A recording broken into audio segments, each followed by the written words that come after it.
We are live.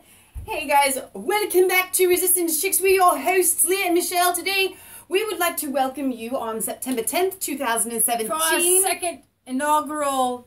I don't think that's what you want. Maybe. It's going to be the second show we're going to do on a Sunday at 1 p.m. Eastern Standard Time. Covering Europe and UK news at 6 p.m. I don't know, whatever time, UK time. But we want to bring to you some more, the Brexiters. They're like crazy. These not Brexiters, but the anti-Brexit people, the Ramoners. Yeah. They're nuts. Okay, so I want to give you guys, we're chewing on an idea. I got my little official Yorkshire flat cap on for this one. Thanks to Horatio. I'm going to have to wear it every Sunday at 1. Michelle and I don't like to be tied down. You know, maybe that's one reason we're not like married. Wanderers. That's But anyways, not why we're not married. I'm just joking. Forget that one. All right. No, we run a pet sitting business, so our schedule's always weird. But we definitely want to try to go live at 1 o'clock on Sundays. If for some reason we don't make it, next Sunday or the Sunday after that, know that we tried. We want to make Sundays at 1 o'clock our European and UK. They are separate. Hang on, wait. I know because they have told me. I always included the UK in Europe, but they like to be separate, and I understand because we're about to cover why they want to be considered separate. However, hair on your hat. Technically, if we're dividing the 7 continents, okay, we're covering European news in the UK. Stop! You have to stop. Okay, so yes, we will probably focus in more on the UK and then Europe in general. Yes. Okay, this is like calling England England and not calling it the UK. Right. You guys have to not be politically correct. Right. We aren't politically correct. Okay, you're England, Ireland, and Scotland. We got it. I recognize that together you like to be called the United Kingdom. Well, but the Englands are separate. I don't care. I don't care right now. I'll try to get it right. No, seriously, we are all for Brexit. And I'm going to tell you why. We're not just going to cover the bemoaners today. We're not going to, not just. Okay, so I should tell you what we are going to cover. We're going to cover the bemoaners. We're going to cover this rally and march. We're going to cover the fact that Nigel Farage, there's a video that was made, a compilation of his words that was taken down off of YouTube, deemed to be offensive. It's not offensive. It's saying the facts, and the facts are offensive now. I'm sorry. They've taken it down. We're gonna go and we're gonna cover Hungary and Poland, and we really want to cover European news, and it's really on my. It's been laid on my heart. Britt Baza, was it you who contacted Nigel Farage and said these girls? Or I think it was Al Parks. Al Parks. Somebody contacted Nigel Farage and said these girls are going to try to take down the EU. Listen. Unless it was Barry. Was it you? Wherever I see... I feel bad. I can't remember. Well, Al Parks is from Australia. I know, but he is British living in Australia. Okay. So... Oh, so Britt Baza says it was him. Sorry if I forgot. I feel really bad. Well, I remember. All right. Very good. And this has been months ago, back in March, and I have been studying more and more about the EU. By no means am I comprehensive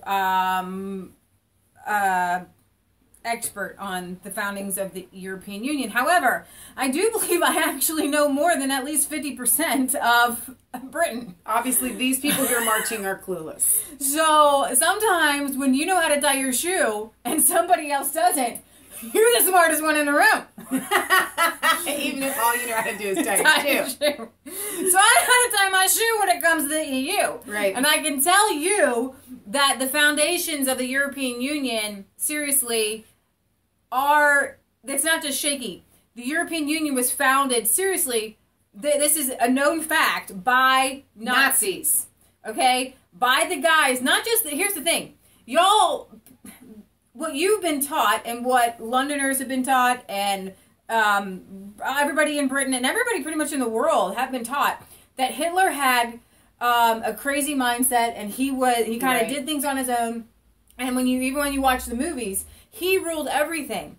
And Hollywood is in cahoots with the real people, The globalists. who are laughing their heads off because if they can pin the whole atrocities, what happened is their global domination didn't work. They wanted to consolidate the European Union and make a European Union. They wanted to consolidate all of Europe. The countries. They didn't want to kill everybody in France. They didn't want to kill everybody in England. Just bring them together. They just wanted to rule all of Europe. Exactly. And they were pharmaceutical companies.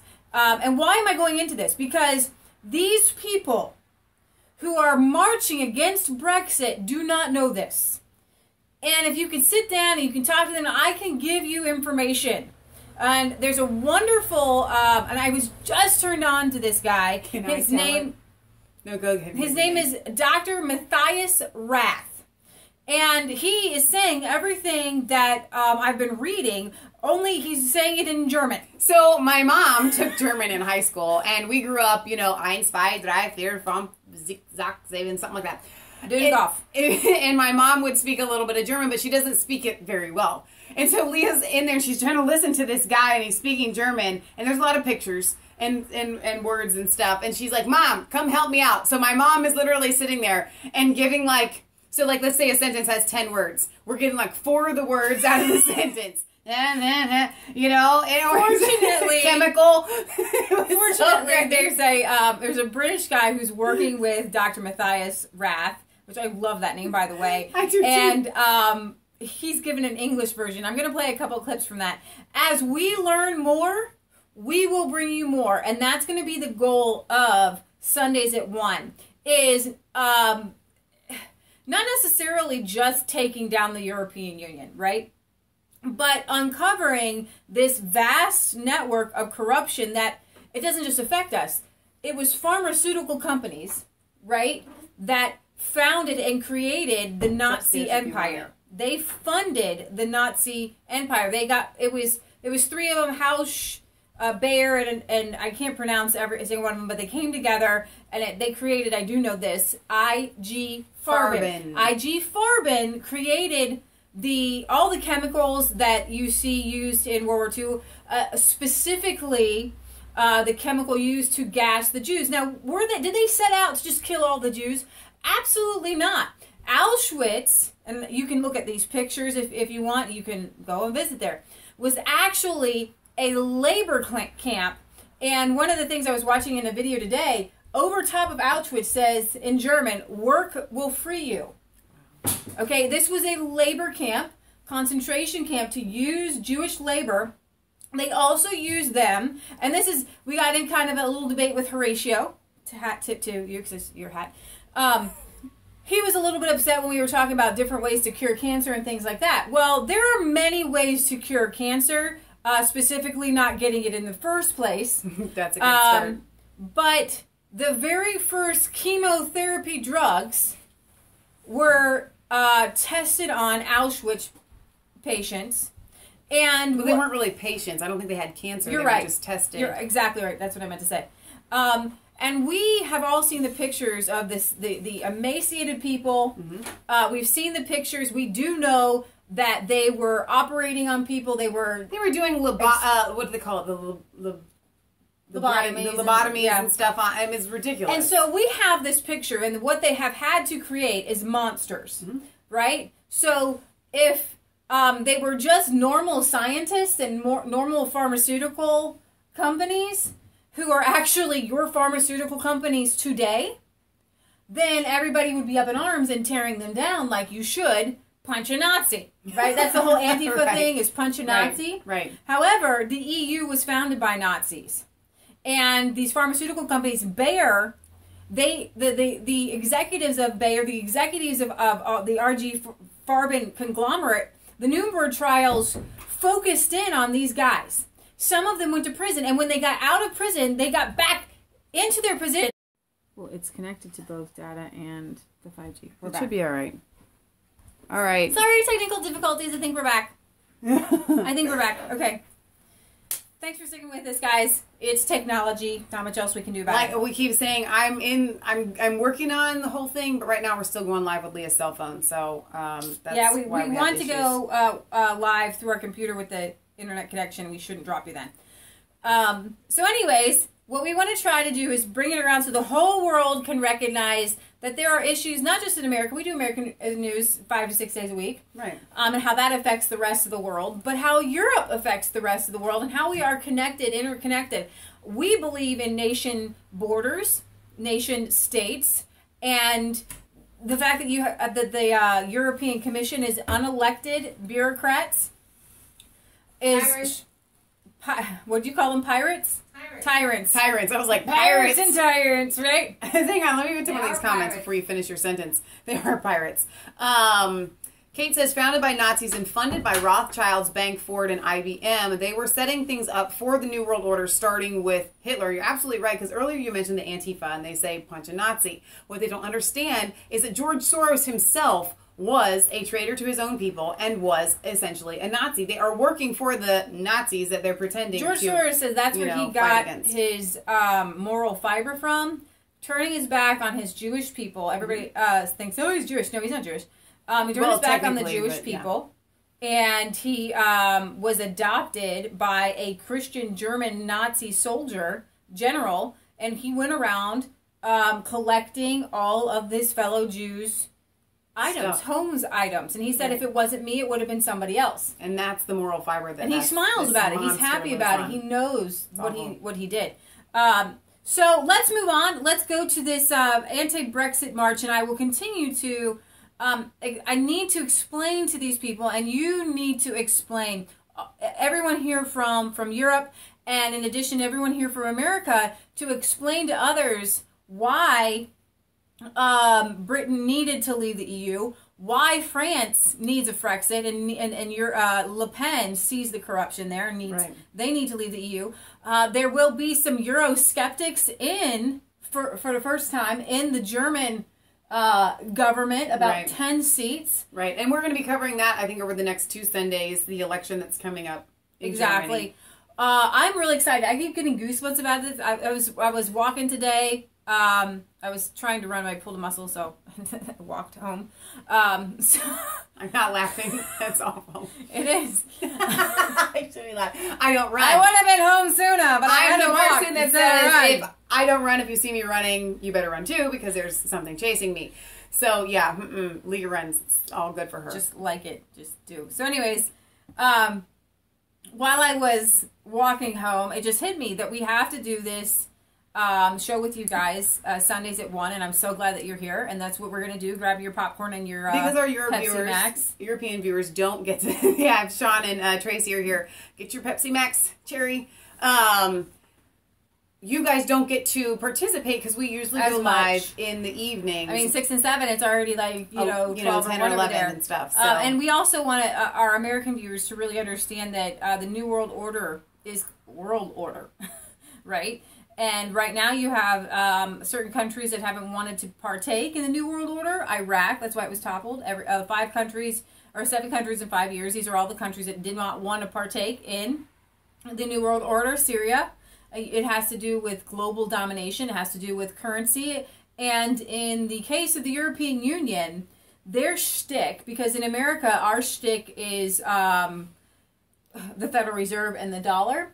So the Germans didn't have this stick. Their shtick is pharmaceuticals. Right. Their shtick was making people sick and then curing them, and that's how they would.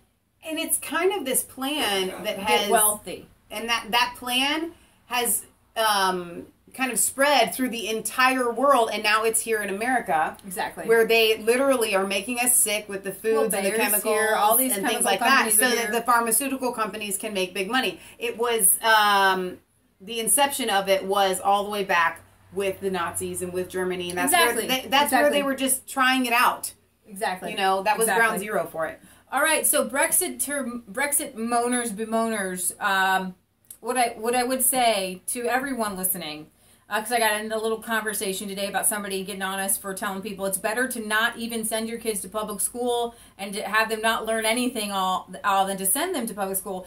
And the reason I say that is because 50% of the British population at least, and I don't even think a good portion of the Brexiters understand the depth of the European Union and what happened. and how it was founded. I think that you just have a gut feeling, so you voted Brexit. And that's good. Go with that. And that's good. So you're breaking out of the mold.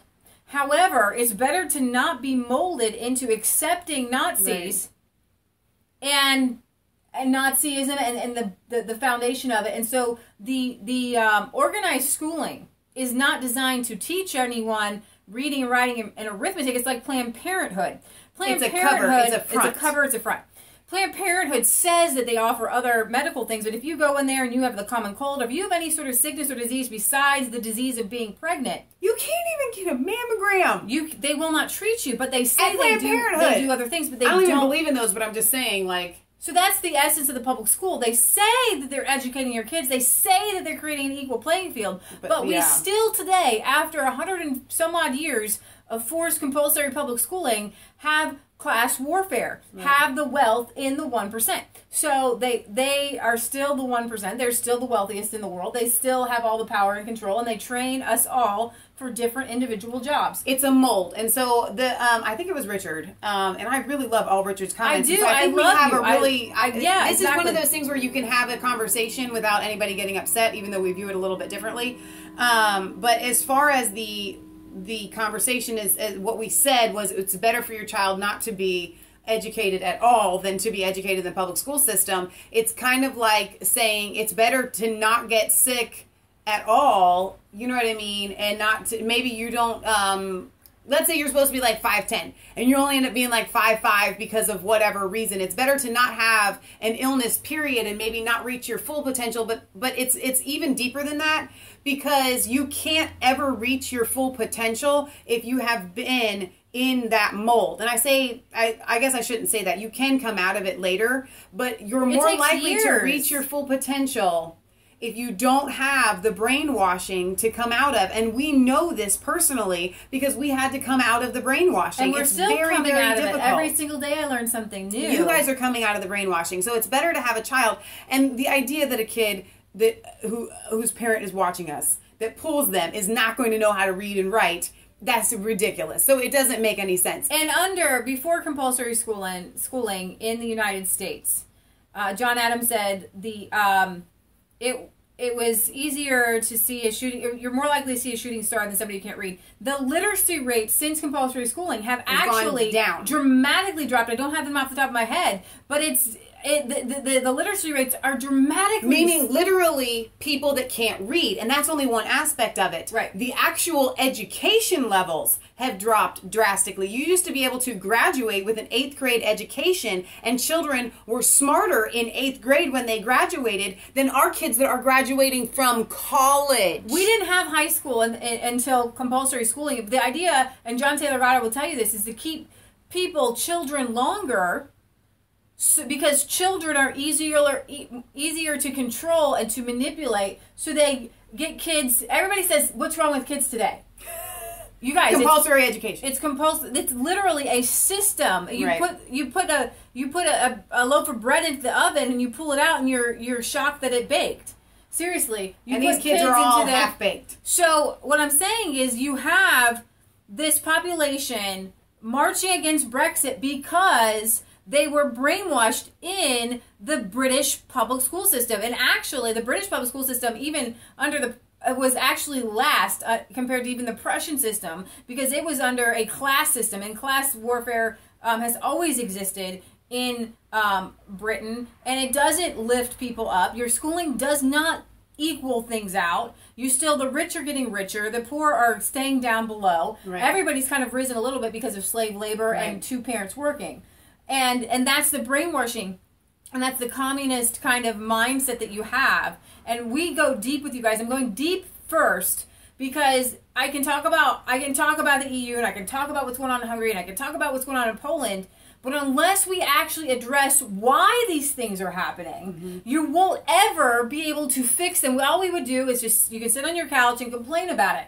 Sit on your couch and complain about kids these days. Sit on your couch and complain that wages you can't afford housing. You can't, millennials especially in Britain can't even afford to buy a house. They're going to be forever renters. Why is that? That under this socially equitable system, right, that suddenly you can't because owning own something a makes house. you an individual.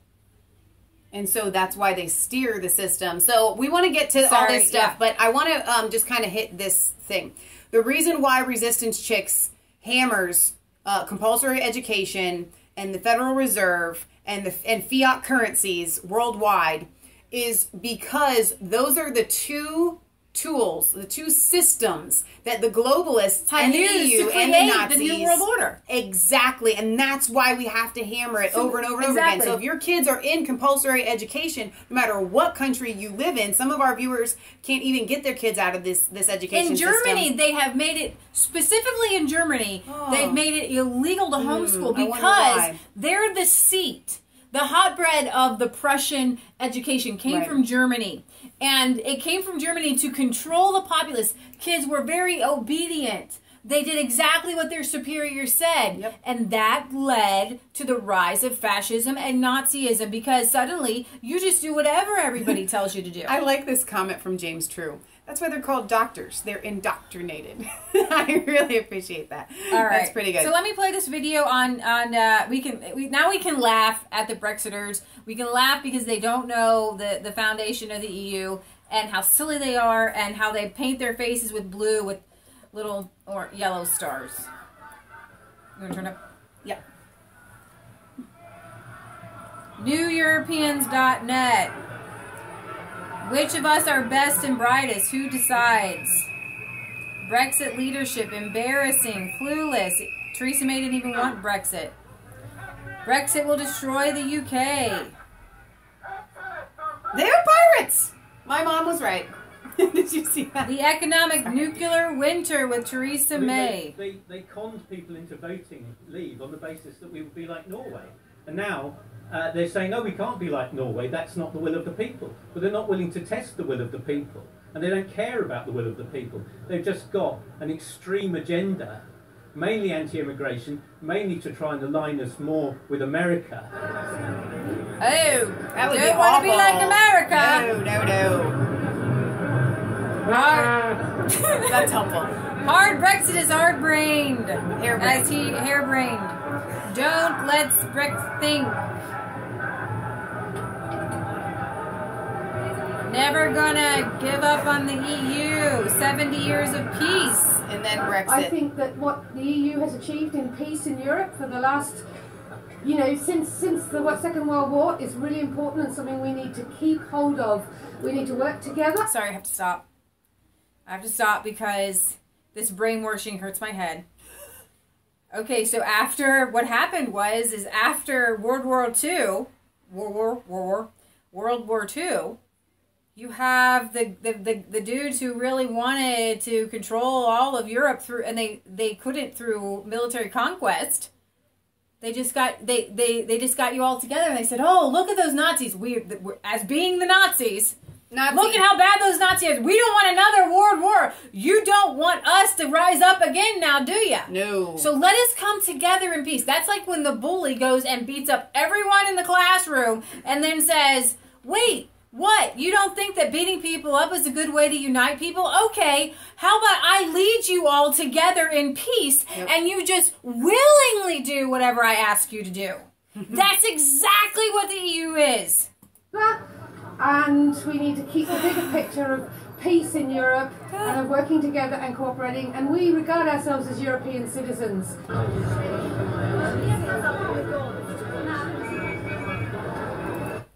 Public school across the world is designed to pacify you and make you like that woman. Pacify you and make you just like that woman. Give you a few things, give you some free things, right, and pacify you so that you can't think outside of the box. So you're never truly free.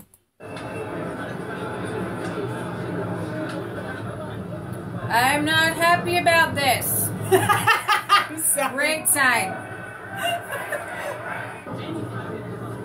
From great to OMG. We must come to our senses. One of the impacts, as we're already seeing, is the rise in hate crime, the xenophobia on our streets. I never thought that this, it would be exposed quite that badly. What hate crime is he talking about? Has a Well, I do believe that acid attacks have risen sharply because in Great Britain. I think that Brexit would curb some of that, maybe a little bit. We've got, closing the borders and things like that. So I'm not sure which hate crimes he's talking about there. The BBC just had an article from a woman who suffered a devastating facial acid attack and how you can put your makeup on to disguise the fact that you have raised skin and burn marks and a sunken eye because of your Muslim acid attack. Opened the floodgates to more racism and more xenophobia and more violence. And the violence, okay, so we have British viewers here right now because that's why we're going live, to be at your time. So is there violence coming from the non-Muslims towards the Muslims? Or can anybody tell me about the that? native Brits, we should say. Those who haven't come in in, say, the last 5 years. Good point. I mean, is there violence that you guys are seeing and hearing about that this young child knows about that maybe the rest of us don't? I haven't seen it. I'm curious. we have to stop it. We have to fight. We have to fight.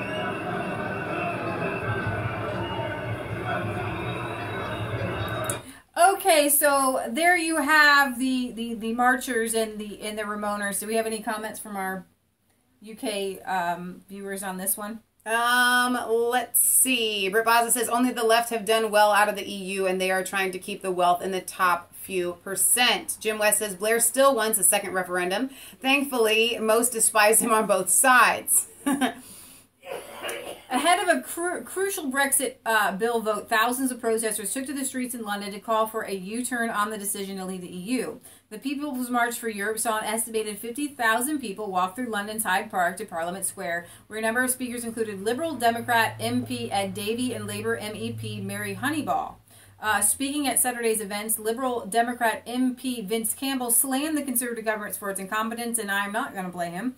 But he did say, "We've got to absolutely stop Brexit, which this rather incompetent, dysfunctional, disunited government are trying to force upon us. Europe matters to this country, and we've got to keep it."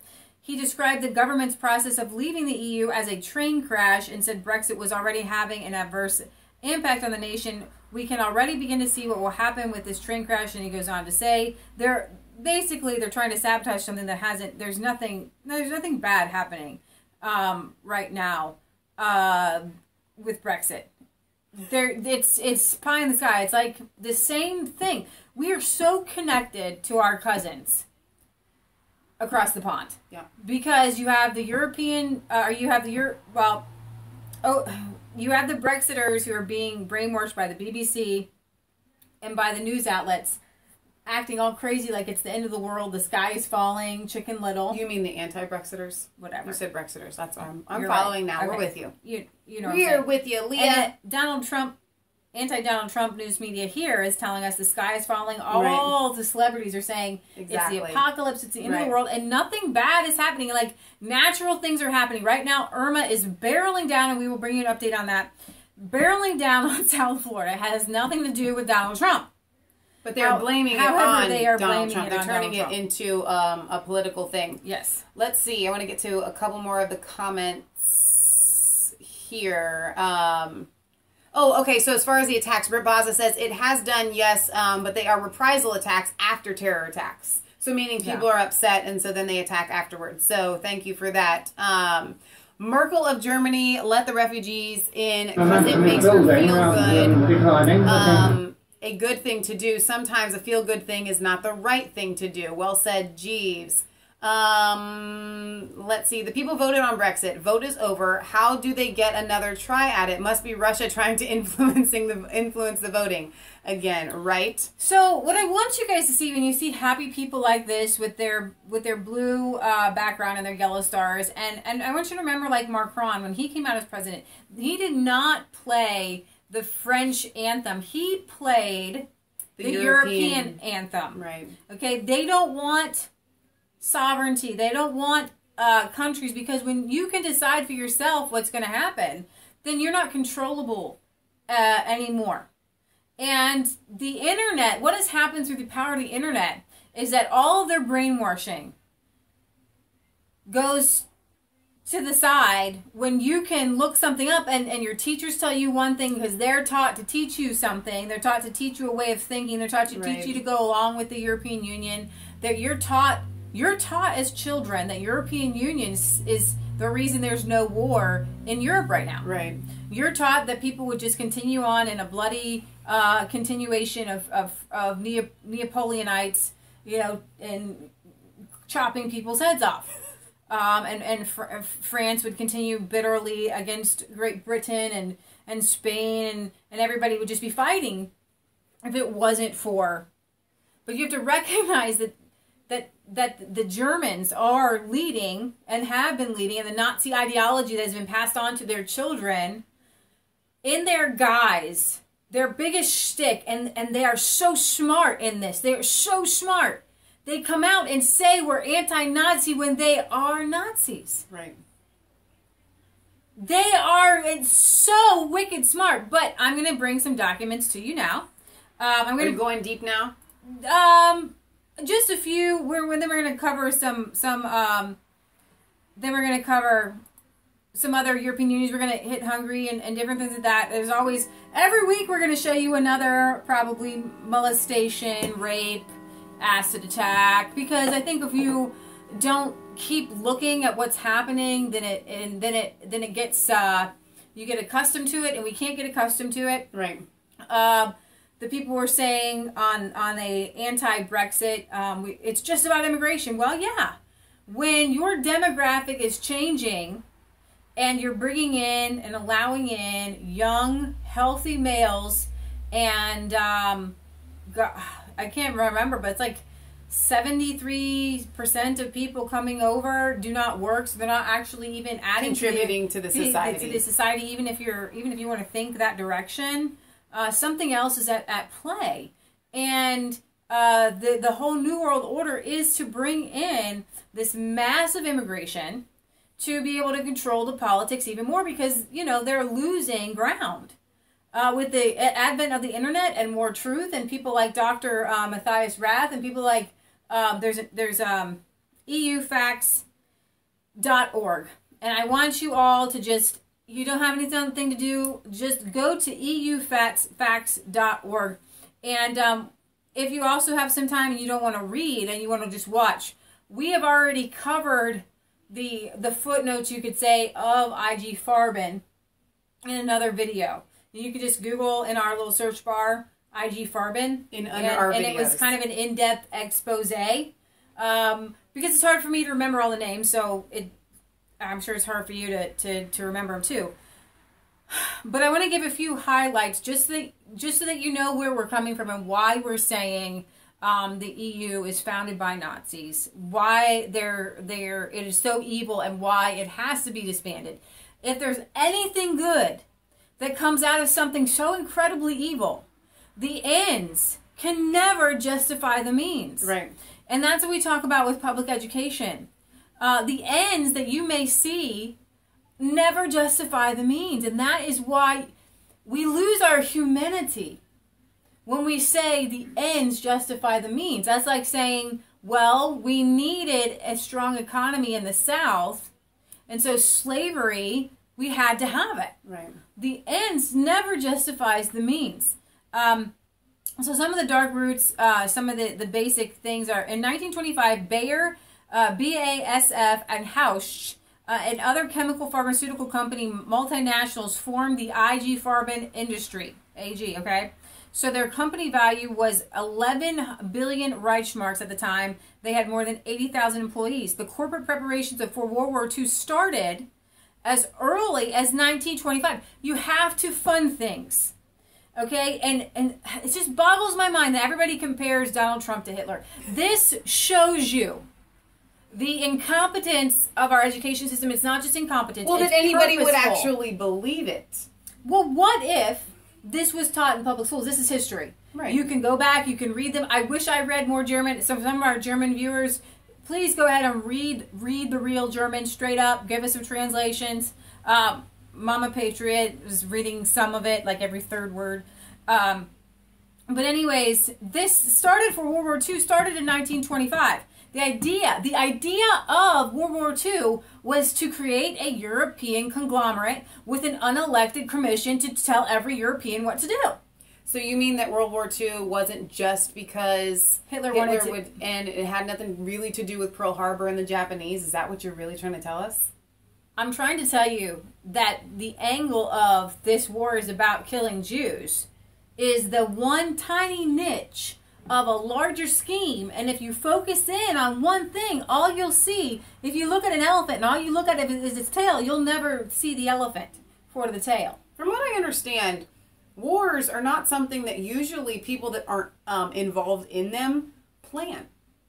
Yeah. Usually it's just, a country decides to do something, another country doesn't like what they're doing, and then we have war. It's not something that people sit down and they kind of like, okay, if we move this piece here and we move this piece here, then we can create a giant world war. And that's exactly what they did. You have to understand, starting right here, what Leah's covering in 1925, they planned out World War II probably to the T. Oh, yeah. They were pretty smart about it. The declared goal of this cartel was to obtain control of the global markets in the key industrial sectors of chemistry, pharmaceuticals, and petrochemicals, which is why Standard Oil, our Standard Oil Rockefeller, helped fund this war. Okay, helped give them chemicals, helped give them oil. They weren't just giving aid. Already in 1925, when this cartel was founded, I told you that the key business, the pharma investment business with disease, was to define the human body as a global marketplace. So when we turn on our television and every other ad or every ad is to ask your doctor about this, ask your doctor about that, ask your doctor about this, your body is a global marketplace.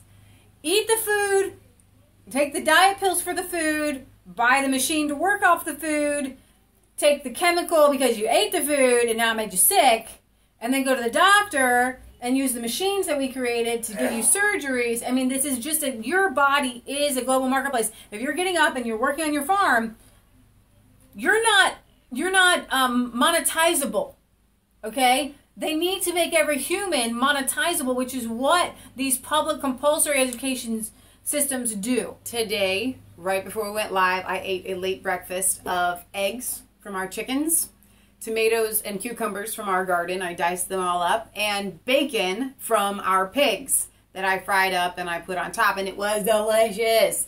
Okay, and I'm looking at this bowl, and I took a picture of it and posted it on Facebook, awesome. And I'm like, we did this. This came from God's little acre from start to finish, minus the pepper and the salt that I put on there. But it is such an amazing feeling to have the food and to be a part of that food from start to finish and to be unplugged from the global marketplace. Now I am here on my own individually, and I'm not part of that global system. Yeah. At least in that one meal. So exploit diseases as markets for patented drugs. They need those patents. They don't want anybody to actually get better. We look at doctors, oh, go to the doctor, go to this. They don't want you better. There's a reason all the globalists live until they're like 800. By the way, Dr. Matthias Rath is a doctor trying to expose all of this. That's why he's exposing this aspect of it. I think he's got some natural remedies. I'm trying to translate his webpage. But anyways, I want to insert a comment here. Zoe says, ladies, don't say Germans when it's the governors of Germany or the government that are evil and corrupt. The German people are just as good as the Dutch, etc. I know young people who have killed themselves. So you're going to have to allow us some leeway here. So I can set a starting point of we do not mean the German people, but for the sake of not having to say the German government every single time, you're just going to have to give us that leeway. So I would hope that would be understood when we talk about these are the people who create the schooling right to control the people. Right. The German people are the global marketplace. They're not the marketeers. Okay, the German people are the ones that the drugs will be marketed to, not the ones who are doing the marketing. Right. Okay, and so yeah, I would hope that you would understand the difference there. Establish a monopoly for patented chemical drugs in medicine on a global scale, and eliminate any and all competition from non-patentable natural therapies. Natural therapies have definitely been maligned. I mean, here, I don't know where they're killing these naturopathic doctors that are exposing vaccines. They are literally killing them. Yeah. Well, vaccines were part of the German elite pharmaceutical. But if you're a company. homeopathic doctor and you believe in natural medicines, then you are maligned. You're called a quack. You're called a kook, and anybody that goes to them is insane. Insurance doesn't cover it. Well, it's like McDonald's. The guy who took over McDonald's says, "I'm not in the food business. I'm in the real estate business." So IG Farben says, "We're in let me see an investment business." Buffering. Well, you look okay that here. defines the human body. I can hear me over here as its marketplace while presenting itself as a purveyor of health. The entire existence of this investment industry has been based on the continuation and expansion of diseases as a multi-billion-dollar market for patented drugs. So we're moving on. 1933, IG Farben invests in who? The Nazis, of course, as part of their plans for world conquest. Okay. IG Farben being the largest financier of the Nazis' rise to power. Remember, these are the same men. When IG Farben, they were under the Nuremberg trials, these executives. Many of them went to prison for very, very short times. And then they get out, and then they just start the process all over again under a different, name tag. And they started the European Union. And I just want to say that we're going to go to the president, the first president of the European Union, who was a literal Nazi. Seriously, was part of the Nazi. And I don't understand. I seriously don't understand how today, and I do understand now why. I mean, I do understand why people can be so angry. We don't want all the conservatives are Nazis, and the opposite is absolutely true. The Brexiteers, they're Nazis. Nigel Farage is a Nazi. Everybody, no, we're actually the ones exposing real Nazism. And I always say that word. You keep saying that word. I don't think it means what you think it means. The word Nazi, I know what it means. So I think that we're okay. I'm buffering on my end, but I hope we're all right. I can hear and the other. A couple of different comments have been talking about the rapes in Germany and also in Sweden and stuff like that. Absolutely. And Britt Baza had said that the German girls and the Swedes don't even leave home now because of the fear of being raped. And it's a really sad epidemic, but it's not allowed to be talked about. Speaking of running, they have anti-rape underwear. No, it's awful. They tell you to take pepper spray. They also recently said don't even go jogging in a city alone because you could be raped, brutally raped. And some people said, well, the numbers of rapes in some of these European countries is not high compared to some places in the United States.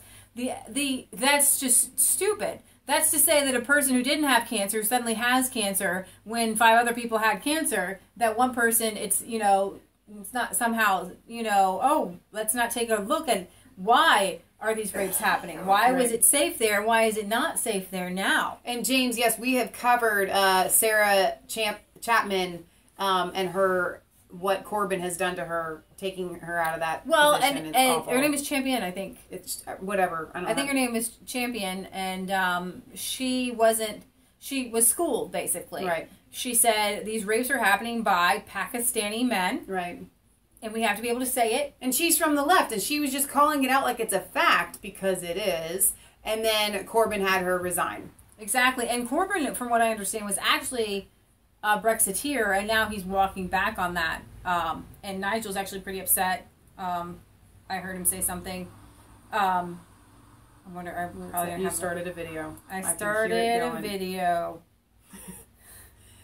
Don't you love the technical side of all of this? Exactly. All right. So we're going to cover pieces of the foundation of the European Union.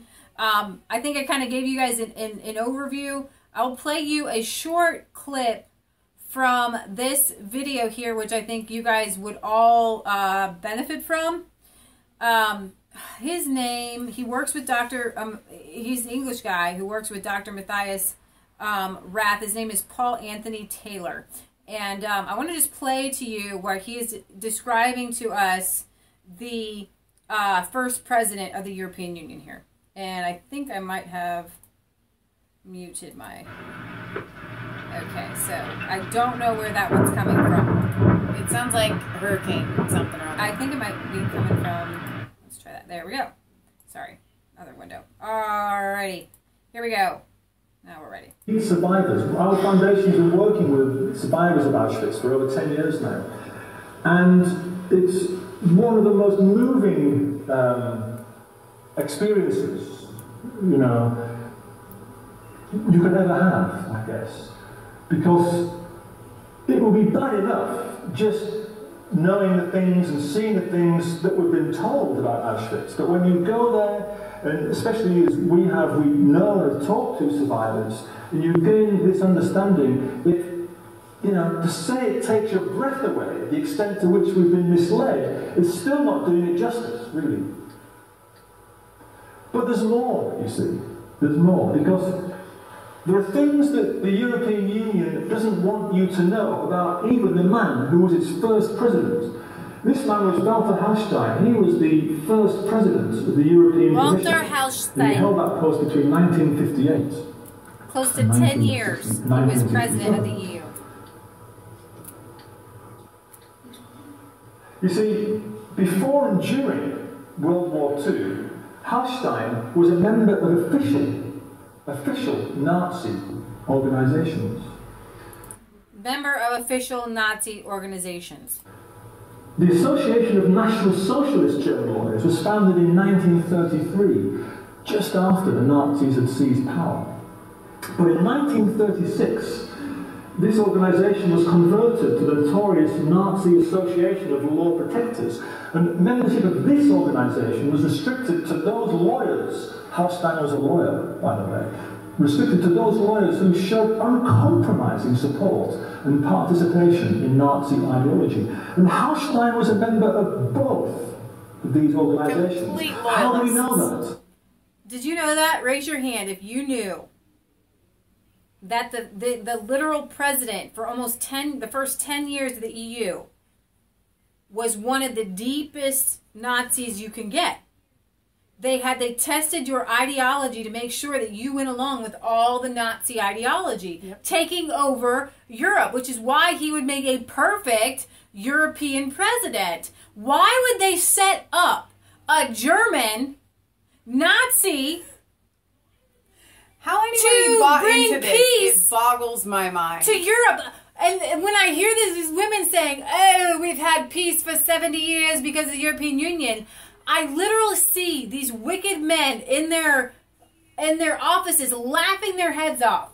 Well, if we had known it was as easy as to start a war and then look like heroes for creating a peace thing after the war, I mean, seriously, we are the winners. The Germans won World War II. That's like, okay. The Germans won World War II. Somebody comes into your house and they break in and they rob you of all of your goods and they break everything and it just is a mess, okay?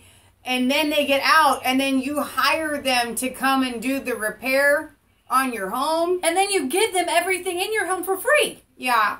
And you give them control over your home. Yeah. And you give them keys to your home and you say, this is Come your over home. anytime you Come want. do whatever you want. Eat because all it's so much more peaceful for you to just walk in my house without making a mess and turning things over, and for me just to give you a kind of regular stipend rather than you just coming and taking things without my permission. And it's even worse than that. It's like having a thief who destroyed your house come in and rule your house. Own your house. Own your house. And you happily give it over.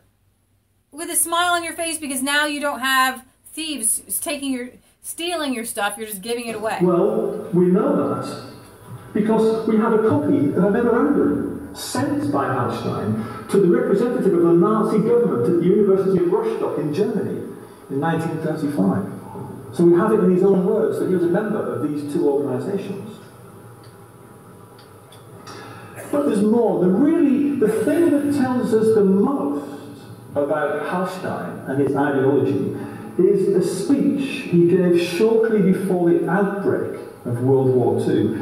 He gave a speech in Rostock at this building here, which is still a landmark today. This building is still there in Rostock. But the content of this speech, which I'm going to briefly summarise next, I promise you will change your ideas about the European Union forever. A key aspect of this speech was what Hallstein described as the link-up, a very disingenuous phrase, the link-up of Austria with large parts of what used to be known as Czechoslovakia and Germany.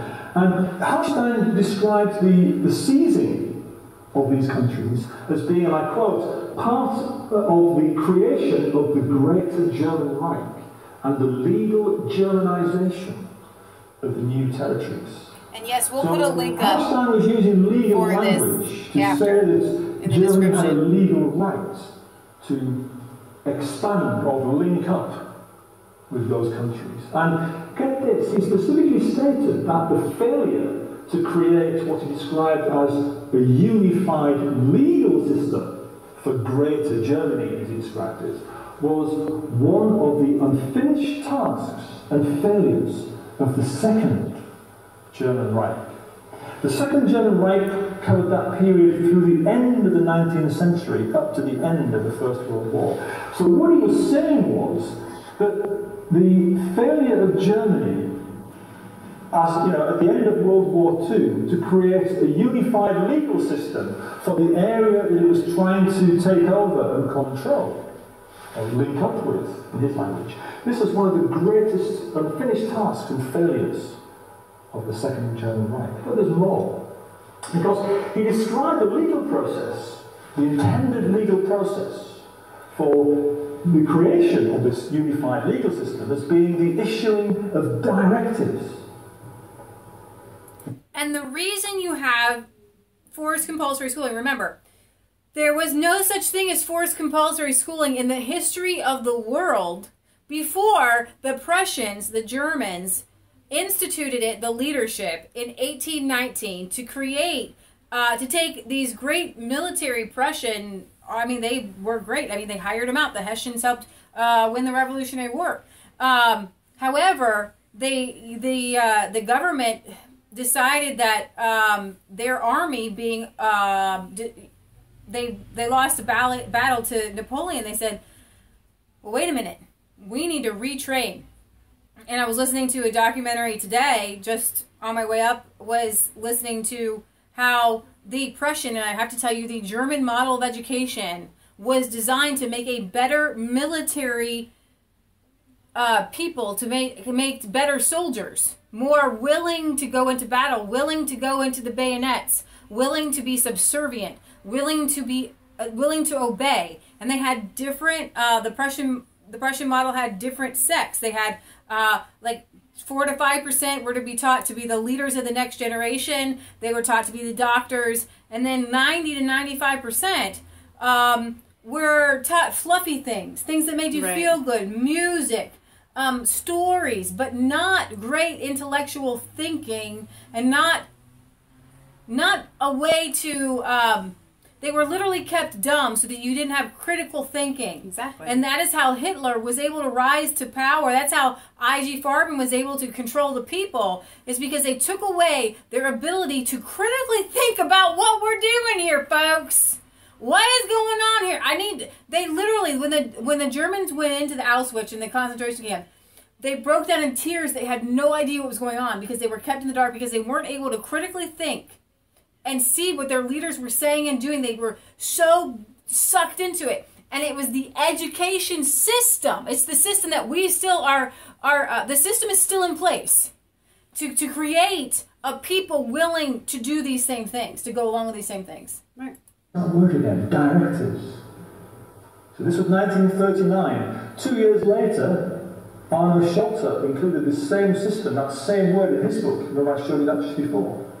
But get this, he also described the creation of the Greater German Reich as being an economic event.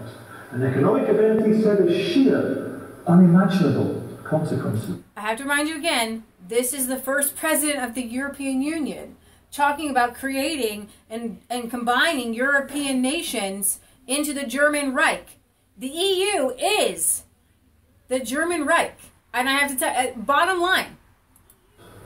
So to Hallstein, the creation of this Greater German Reich was a legal thing, but it was an economic thing, which was essentially what Fritz Tamir's lawyer, Dr. Böhm, said. of Nuremberg. But the most shocking thing of all that Hallstein described in this speech was when he stated that one of the most important laws to be introduced and annexed the invaded countries was the law for the protection of the German blood and the German honour. So, you guys, seriously, the European Union was founded on pure German blood ideology. He advocated the introduction, the imposition, in fact, of the Nuremberg racial laws on the annexed countries. Now, these laws, of course, were the laws that excluded German Jews from right citizenship. They prohibited German Jews from marrying or even having sexual relations with Germans or people of German-related blood. Pause it right there. So I want to get to the comment section, which I try not to. When you guys have a good thing going, just let y'all do your thing and just kind of let the sleeping dogs lie, and that's fine. But I'm reading a couple of comments saying that Hitler was against the globalists and that he was fighting them because he knew that they were Jewish bankers. And I'm not trying to laugh at that, but what you need to understand is that, and somebody had said he was fighting for his country, is that the Muslims right now are the pawn that the New World Order and the globalists are using. The Muslims are still evil because they are killing people and their religion is to take over the world. And so they're still evil, all right? But they are a pawn of the globalists. When we look at Hitler himself... They actually fought with Muslims alongside World War II. He was another pawn in the globalists' world game, okay? And he was happy to be that pawn because it's all part of the system. So to say that to kill all the Jewish people, because I'm reading between the lines, to kill all of the Jewish people is somehow taking down the Jewish bankers, when those Jewish bankers turned their backs on Judaism in order to do what they're doing, doesn't really make any sense. You can't say that Hitler was fighting to defend his country by taking out Jewish people. So I need to stop there. Now, also, I was reading in the comments here, saying that when Leah had said, you guys don't understand, the Nazis won. When she says that, what she means is the war wasn't about just taking out the Jews or anything like that, or world takeover. The war was fought to create the European Union, and it was effective. So somebody's saying, well, there's no winner and there's no loser in wars. Everybody loses because no. There are winners and losers because the bankers that fund these wars always win, and the people that are caught in the crossfires always lose. If your goal for World War II is to create a unified Europe and to control them, and to spout your pharmaceutical companies and to use people's bodies as a marketable resource. Right. And you don't need, and the war is over, and then you create a peaceable path to the exact same goal that you had through military conquest. You won. You won. If the American Revolution had stopped being fought, and we were able to come to a peaceable conclusion with Britain afterwards and say, let's stop the war, we're gonna have our American independence, we still win because we have American independence. Right. And the Americans are still in control. These guys, Hitler was not his own thing, and that is the brainwashing that you have, and why I will come to you week after week after week after week, Sundays at 1 o'clock, to show you and to show your friends and to show your family that these documents exist. Go to the eufacts.org and read for yourself, because anyone who would say that the Germans didn't win hasn't read these. And you know what, guys? Up until a couple years ago, I hadn't read these. And up until a year ago, I didn't even know that IG Farben existed. I didn't know. And so I don't blame you for not knowing. But I do encourage you to go do your research please research IG Farben, research Bear, look at the Nuremberg trials, really, and look at the guys, look at their names, follow them from the guys who created the gas chambers to the guys who created the European Union. Same names. Same guys. I mean, this is so plain as day. They weren't just opportunists. They weren't just taking the opportunity of having kind of an in there. Here are your guys. They were the agenda writing authors. Here are your guys. 1947 to 48. Bayer's pharmaceutical division was using the thousands of prisoners in deadly experiments to test their patented chemicals as chemotherapy. You've got, during the Nuremberg War Crimes Tribunal, 24 managers of IG Farben industry were tried for crimes against humanity, and many of them were sentenced. You have this chief prosecutor, Telford Taylor. He knew what was going on. He said without IG Farben, the Second World War would not have been possible. Yet the guys who ran IG Farben came out running those companies at the end. Why were they not sentenced to death by hanging or by the same gas chambers that they created?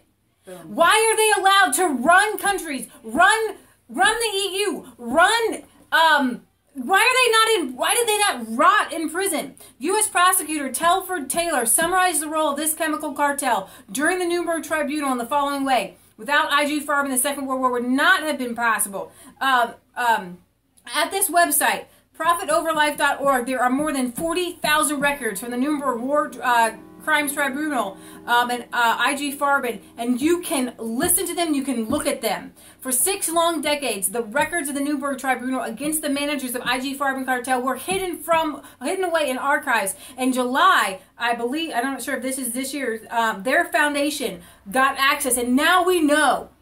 There was no access to these. Now we know. Now we can talk about these things, okay? You've got from Zyklon B, that's the gassing thing. Agent, to the position of CEO of BASF. Karl Worcester, accused of a war criminal. Thereafter, CEO of BASF for 13 years. He literally killed people with his gas chamber technology, and he was CEO of his company. I'm laughing at sorry. you. I'm sorry. I get really... this whole EU thing, it has to come down. It has to crash. It is founded on Nazi ideology. It's founded on... And they've twisted it because, here's the thing. To me, it's all the devil. So at first they start with like German pure racial things, right?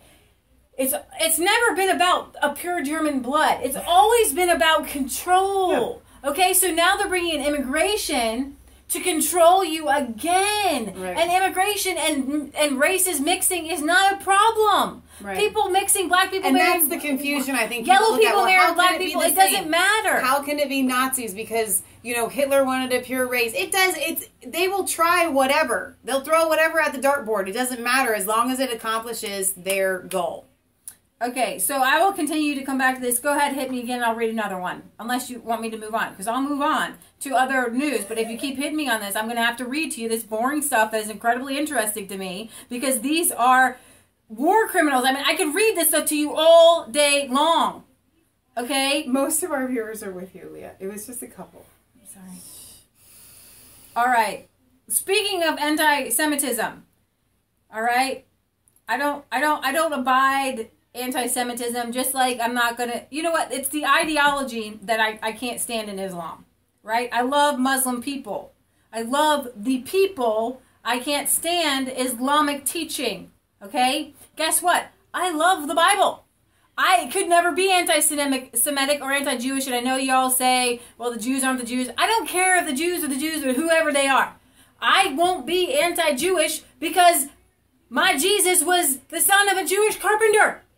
Jesus was Jewish. All the disciples were Jewish. Everyone who wrote the Bible was Jewish. Were Hebrew. Hebrew. Jesus was from the tribe of Judah. Whatever.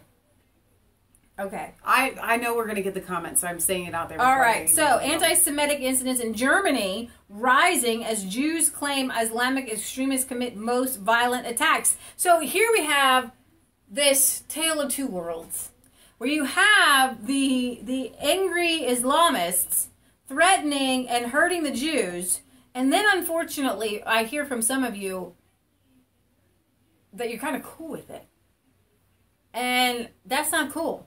That's so wrong. I mean, so wrong.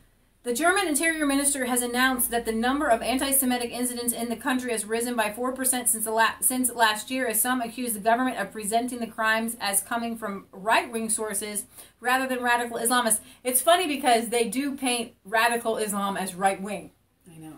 Because they're a religion. So everything that's religious is right-wing, right?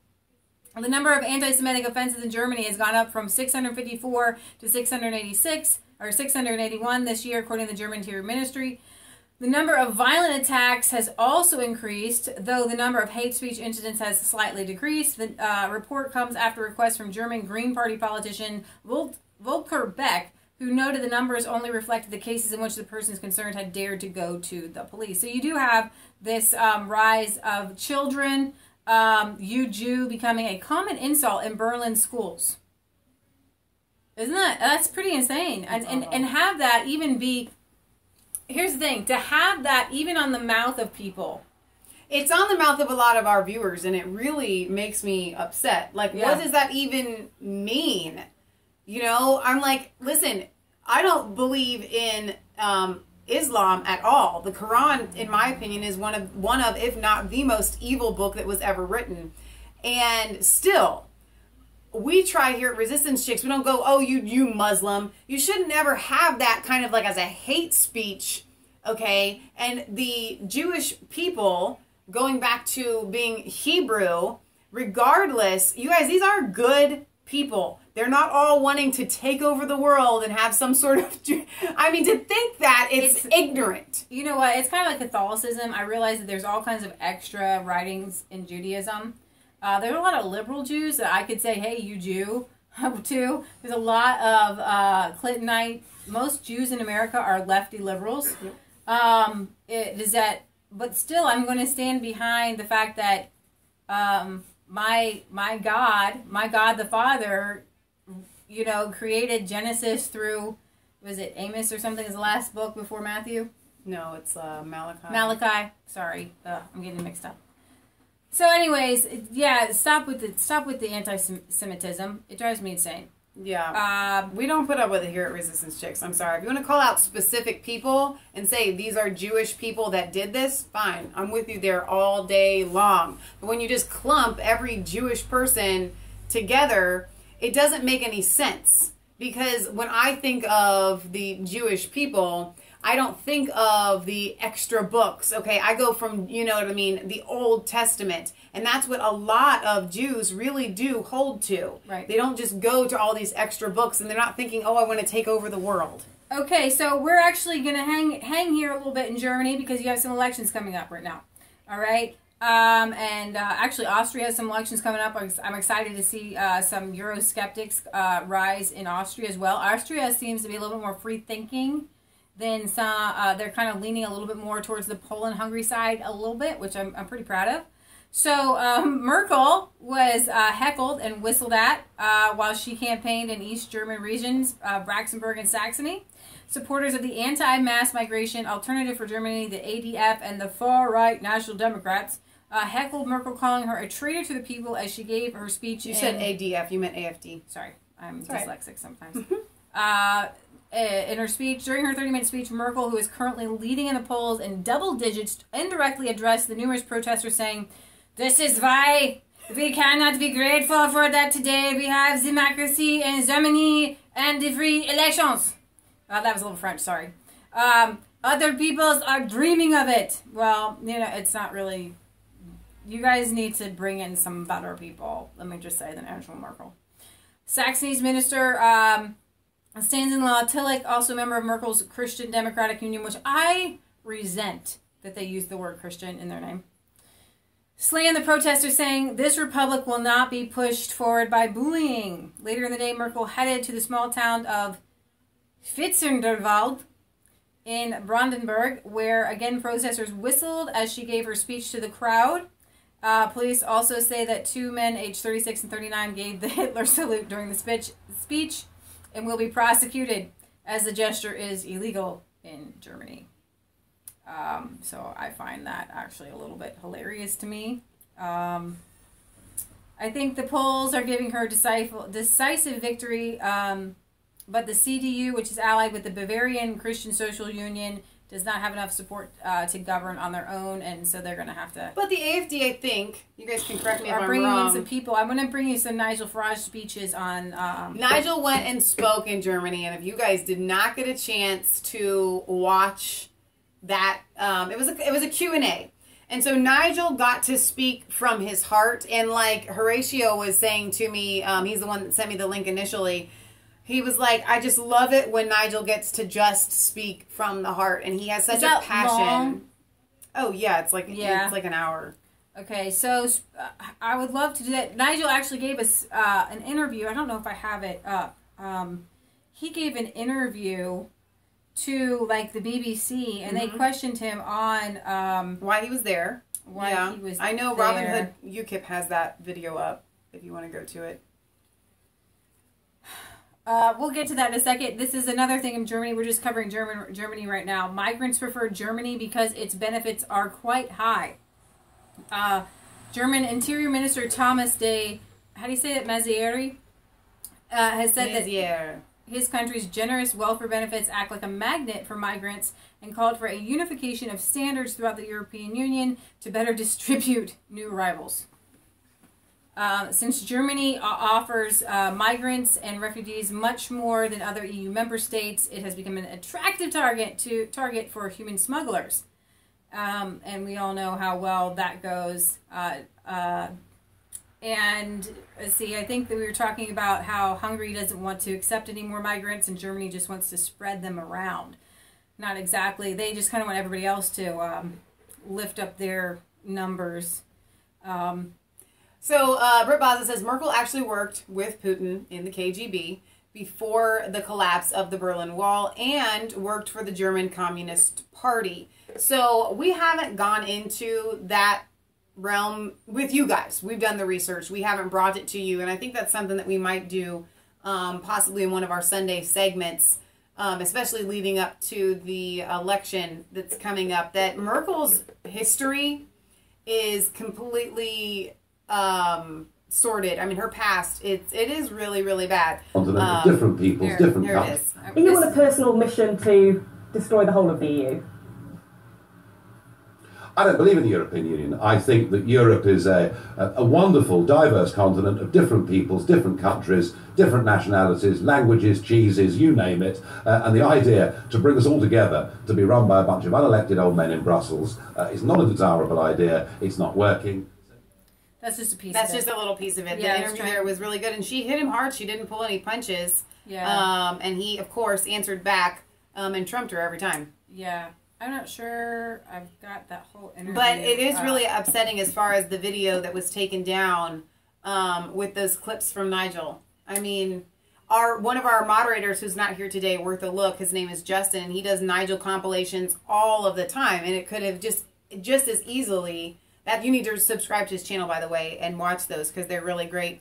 But it could have just as easily been his channel that video was taken down from. Yeah, it's Nigel crazy. Farage says Germany is about to get a Eurosceptic voice in Parliament. Nigel Farage told the press that Germany was about to get a voice of opposition as he shared a platform with Alternative for Germany. We are on the verge of something very interesting happening in that the biggest and most powerful member state of the European Union is about to get a voice of opposition in the German parliament. That is of itself a very big moment. And he came at the personal invitation of Ms. von Storch, and he was kind of interviewed harshly, you could say. And what he kept saying is, he said, listen, I have known her for years. She is a good friend of mine. And I came at the invitation of a good friend, not to stand for the alternatives, for Germany or whatever. Like, that's not... He wasn't coming to make a specific political stance. He came to be interviewed and ask about himself, not to put backing and supporting. However, he is excited, and he doesn't, make this a secret. He is excited that there's going to be fresh blood, and there's going to be new seats that are going to be held by people that, guess what? They may not be communists. They may not be the EU touting people, loyal Germans that the German government wants. I can see Britt Baza is probably like, I sent you the video you're talking about. Probably. I have it for you. Germany are just a few weeks away, with Angela Merkel expected to continue as Chancellor, as the head of the largest group.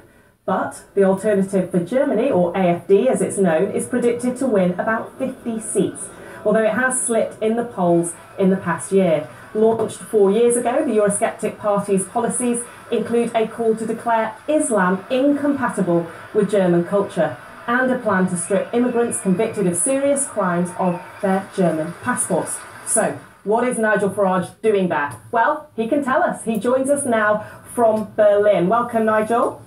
So, what are you doing getting involved in another foreign election? Well, I've been invited here by one of the candidates for the AfD in Berlin, and somebody that sits with me in my group in the European Parliament, and I've known her a long time, way before she was in politics, and I think she's a really good person, and I'm very happy to accept that invitation. I have no formal relationship of any kind with the AfD. They're part of a different political family in Europe. But, you know, here we've got, you know, a massive election campaign going on, a debate last Sunday watched by 20 million Germans, and yet so far in this campaign, nobody is talking about Brexit, and they should be. Why? Because the Germans sell us £30 billion worth of goods every year, more than we sell them. And it's really in the interests of German companies and German workers for a sensible trade deal to be struck with the United Kingdom. And I want the argument, you know, to be made here that actually the one group of people that are holding this back and potentially damaging German jobs and their economy are the European Commission themselves. And so far, we've just not had that debate. OK, but the AfD was supposed to ride a European wave of Eurosceptic party success. It's just not happening, is it? Here comes Wetches. Oh, yes. What's going to happen, I mean, you know, whether you like them or don't like the AfD, what's going to happen is we're going to see on September the 25th, for the first time in modern Germany, you know, a party that has been deeply critical of many aspects of the European Union, getting 10% plus of the vote. And this is happening in Europe's biggest country. I think actually it's quite a significant moment. OK, and Brexit obviously was all about the UK, but are you on a personal mission to destroy the whole of the EU? I am. I don't believe in the European Union. I think that Europe is a wonderful, diverse continent of different peoples, different countries, different nationalities, languages, cheeses, you name it. And the idea to bring us all together to be run by a bunch of unelected old men in Brussels is not a desirable idea. It's not working. So, yeah, I believe in a Europe of nation states where we would trade together, cooperate together, you know, on all sorts of things like cross-border crime and pollution. We'd work together as incredibly close neighbours, but not to give away our democratic rights to Brussels. And I think what you're seeing through these negotiations are the European Union, Brussels. I want to add something here.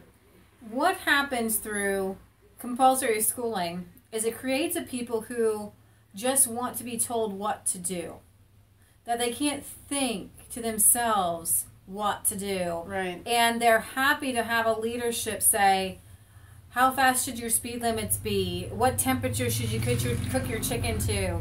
How should you, you know, raise your baby? How should you do everything? And if we apply that to Brexit, people in Britain are so afraid that they don't have the people in Britain to run a country, and actually a trilateral group of countries. You're the United Kingdom. You got people to pull from 3 different, you know, countries. You know, Northern Ireland, Scotland, and England. So, and Wales, right? So the idea is that in compulsory schooling, you need a teacher to tell you what to do, and you need a government to tell you what to do, and a few kids are going to be taught and brought into the circle on how to lead everyone else on how to do everything.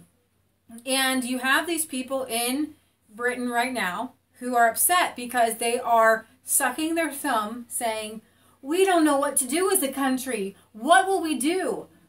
Put on your big kid pants and think and run a nation. It's not that hard. Be smart about it.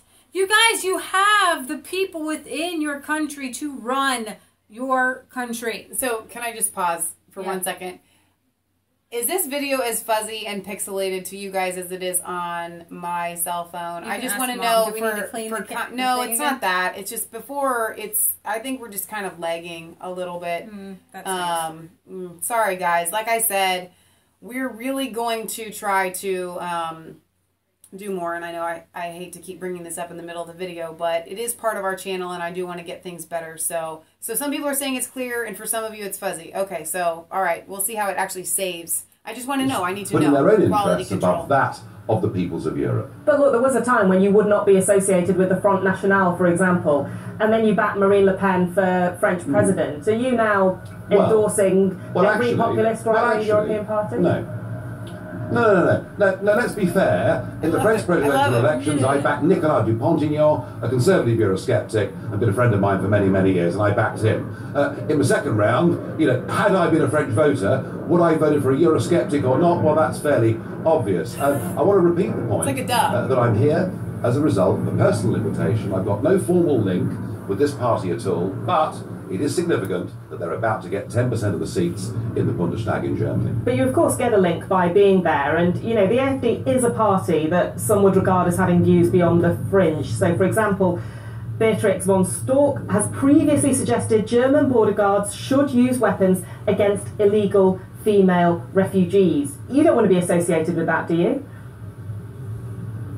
No, as I say, I'm not here to get involved in the internal debate in German politics at all, other than to say there is a glaring omission, and it is quite willful that Schulz and Merkel, the leading contestants, do not wish to discuss Brexit at all, but they should be, because it's in the interests of German people to do so. And I'm here today, and I'll be in Prague next Friday, and I'm going to go all around Europe making this argument, and at least getting this argument heard. And you know something? I wish that the British government, and I wish the British Chambers of Commerce, and I wish other organisations were out round the rest of Europe doing it too, because the best way to get the best trade deal for all of us, in all of our interests, is for Brussels to be bypassed. It's for Brussels to be told by national leaders, you're doing the wrong thing. And while you do that, there's obviously a bit of an identity crisis for your own party back in the UK.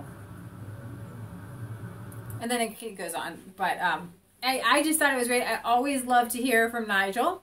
And while I'm going to link to the video of the Q&A in it's right here actually. That was it, just right there. Sorry, go back. Well, no, don't play it. Just go back there for a second. No, you didn't. I closed it. Oh, okay. They have a Facebook page where you can go and actually watch from the AFD there. So while we are here and while we're talking about Nigel, I want to go ahead and play this other video that everybody on YouTube is up in arms about because it was taken down from YouTube and it's on VidMe now. I want to go too big. Hang on. I don't know if you can. No, I will find it big. Hang on. All right, let's go to the comments here. So Michael from Poland. I love you, my man.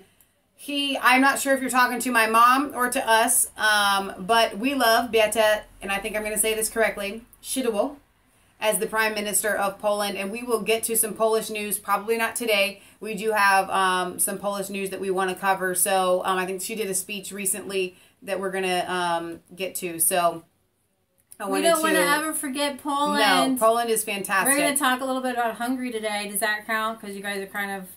Yes. Let's see. Faraj knows he is hated, and he loves it. Better to be hated for doing good than to be loved for something wrong. Zoe says, ladies, I read an article by a mom who honestly said that she wouldn't have known how to parent her child if not for the advice of the daycare pedagogue at her daycare. The indoctrination is strong here. That's crazy. It is. I'm just going to Google it. Nigel Farage video taken off of, because I just watched it. Right. Let's see. Immigrants are cheap employment. Of course, liberals and socialists don't want them out. Very good point.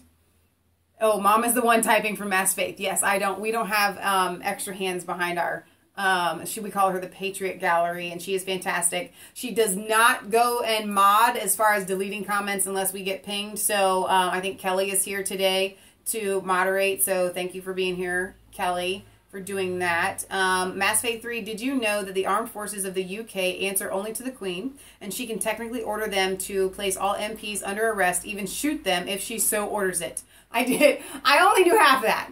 The other half, obviously, no, I did not know. So that's something. That's something. It's the same link that keeps coming up. Let's see. When I feel down, I look at the Polish 100,000 person marching with their red and white flags. It always cheers me up. It is really, really fantastic. So it can be enough. They can see it. I'll your just head. away. Okay. I don't know that stupid Facebook thing. I know. It's really annoying. And Farage has had threats and things like that. So we do need to pray for Farage. It's a really cool video. Yeah, I wish just they leave could. it there. They can still see it. It's fine. So it kind of pans in these great views of, I believe, the UK. On the question of Islamification, I think we have to do a bit more. Probably starting in our schools to actually teach people of the values of our Christian culture, the good that it's done, and all that it's represented over centuries. Because I'm getting a bit tired of my kids coming home from school being taught about every other religion in the world, celebrating every other religious holiday, but not actually being taught about Christianity. And that's Farage.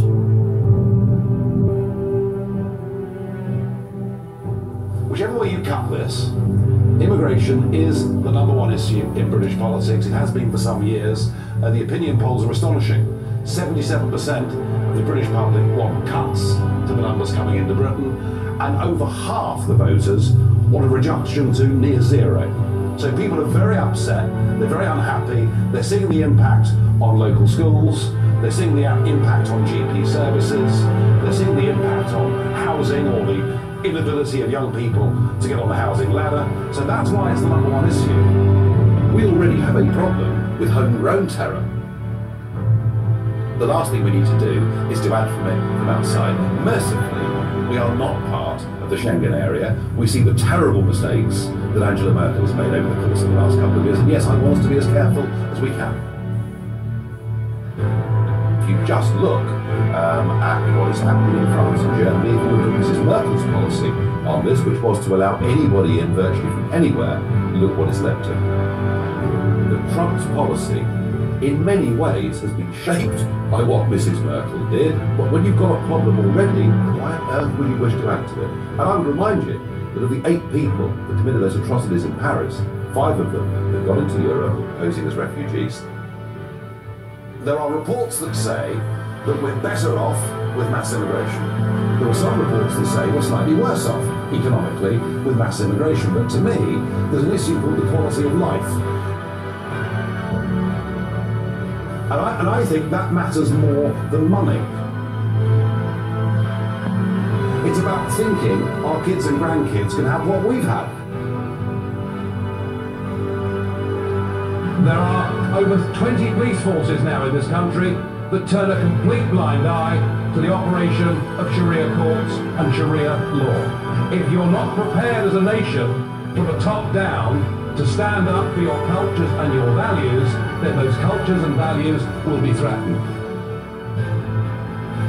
If you're coming to take us over, you're not welcome. We need a little bit more backbone, do we not? In our church, in our police force, in our parliament. So that video was deemed to be bad. They took it down off of YouTube. You can't watch it. It was according to the Make UKIP Great Again page. Wow. So there you have it. What do you guys think? We know what you think, and we know what you guys think. We do know what you think, and we think a lot of the same things. As a Christian, obviously, we do not. We don't want anybody to be, discriminated against or hatred or violence. This is interesting. This is the standing ovation that Nigel Farage got from his talk there with the, shall we say, woke, red-pilled Germans. So that's kind of interesting to see that there are people waking up. France, I still say they're still sleeping. So a lot of you are asking for that link, and like I said, we will try to sit down as soon as we finish and put all these links into the description. The beauty of what I want to do moving forward is I will be able to post these links in the comments as we go along if we can get the system set up the way that I want to do it. So just pray. Don't cross your fingers. Just pray that I can figure it all out. So we're going to go to Hungary a little bit, and then Austria, and then we're going to cover Irma, and then we're going to wrap things up. Okay? So thanks for sticking with us on this wonderful Sunday afternoon and evening over there in Europeland. Prime Minister Viktor Orban, Hungary is not an immigrant country and we don't want to become one. Viktor Orban, Hungary's redoubtable Prime Minister, has made it clear that Hungary has no intention of caving into pressures from the European Union to become an immigrant country. In a new letter to Jean-Claude Juncker. And actually, we have a new little friend on VidMe. If you guys don't know, we put our videos on VidMe as well. And he's from Germany. And he gave us some insight into Juncker, and his parents, like, built the bombers, the Nazi bombers. So, like, seriously, he's like, how can somebody continue to keep the money that was made by creating bombs to kill people? Yeah, I don't know. Asked that to John McCain and Dick Cheney. In his September 6th letter, Orban tells Mr. Juncker that unlike other European nations, Hungary is not an immigrant country, does not want to become an immigrant country, and cannot accept being forced to change this. Whereas other European nations have become immigrant countries due to obligations stemming from their colonial legacy, Hungary has no colonial past, ha ha ha, and thus feels no such obligation towards a nation it has tried to dominate, he says. France, for example, has held territories in enormous geographical areas throughout Africa, comprising over a dozen countries. Some of their local currencies are still directly linked to the French Central Bank. In his letter, Orban takes issue with Juncker's definition of solidarity, saying that the transformation of Hungary into an immigrant country against the will of Hungary is not solidarity, but violence. The Prime Minister also expressed his consternation with the European Commission's unwillingness to aid Hungary in defending Europe's borders. I was stunned and puzzled to read that you and the European Commission refused to provide funds for the fence. And actually, Austria has since had to stop building its fence because it's not going over so well as politically correct. Well, yeah. I am convinced that those who do not support a fence cannot and do not want to protect the citizens of the European Union. Orban went on to question the effectiveness of current immigration strategies of the EU, suggesting that present policies seemed aimed at encouraging mass migration rather than reducing it. Instead of defending our borders, the European Commission is willing to finance solely measures and organizations that aim to facilitate the admission of migrants. Then we will only give incentives to hundreds of thousands of migrants who wish to move to Europe instead of curbing migration. So what do you guys think? I am with Nigel Farage saying to Poland and Hungary, hold the line. Hold the line. They are the only countries really in the European Union not to accept any immigrants or migrants. And they want their country to stay Polish. They want it to stay Hungarian. And so to me, it's really a good thing that this is coming to a head, because I'm hoping that Poland and Hungary will pull out. One more thing, we're going to go to Ireland. A little piece of news from Ireland. A councillor who criticised Sharia enclaves, mass migration to be dealt with by the Irish Premier's Party. An Irish councillor who criticised open borders immigration and the establishment of Sharia enclaves in the West has been condemned by the Prime Minister and party leader Leo Varadkar. How do you say that? Varadkar. Brian Murphy. Now that's an Irish name if I ever heard one. Brian Murphy, a councillor for the ruling Fine Gael party in Rathdown, used a series of Twitter posts to complain Ireland's armed forces should not be being forced to act as a ferry service for smugglers and illegal economic migrants into the Mediterranean. He also lamented that future generations of Europeans will inherit countries more divided, more dangerous, and packed full of terrorists. They have, I think I went a little bit Indian there. Just don't tell them that you did it. They have been betrayed. So he says, Sharia law is operating in Ireland, and most of the political class either do not know or do not care. It is a subversion of our legal system. Councillor Mercy also alleged that Sharia law was now operating in parts of Ireland, but that most of the political class do not know or do not care. In another tweet, he asserted that the majority of the media in the Western world are cowards, and most politicians are cowards. And I'm not sure why that one didn't go over very well. Councillor Murphy's party is aligned with the centrist Democrat International and thus broadly centre-left but nominally conservative with regard to certain aspects of the free market. And unfortunately, he says European politicians are too weak. They pat each other on the back and kiss each other on the cheek while neglecting to protect our borders. And so he's been punished. Sorry. The Irish Prime Minister said, I want to dissociate myself and my party from the messages of Councillor Brian Murphy. They do not represent the policies or views. So, Wow. Obviously, there's some issues there. Sorry about that. Okay. Kelly says, stop, I'm laughing so hard I cannot monitor. Austrian populist surges in popularity on social media ahead of election. The leader of the Austrian anti-mass migration party, Freedom Party, Heinz Christian Strack, has received a surge of support on social media, gaining over 40,000 supporters on Facebook in a single day and eclipsing his rival, Foreign Minister Sebastian Kurz. The FPÖ leader, who has styled himself as the people's candidate for Chancellor of Austria, has raced past current electoral favorite Sebastian Kurz this week, gaining 40,500 supporters on Facebook. The dramatic rise in support online has made Strack the most popular candidate for Austrian Chancellor on the social media platform, he's got people. Some people say he's got fake followers. He goes back and forth. But it's kind of cool. This is kind of a Twitter, Facebook audit report. But the FOP are currently polling in second place and have so far campaigned on stopping mass migration, securing the borders of Austria, and vowing to ban radical Islam. On foreign policy, the party has suggested the Austrian embassy in Israel be moved to Jerusalem and have called for stronger ties with Russia and members of the European Visegrad group. And I say I'd vote for him. Even if the new surge in popularity can, be translated to enough support on the October 15th election, they may have difficulty forming a government, as left-wing Austrian President Alexander Van der Bellen has previously said he would block a Strack government. So you have a lot of people waking up, you have a lot of red-pilled people, and then you have this staunch opposition that comes from what?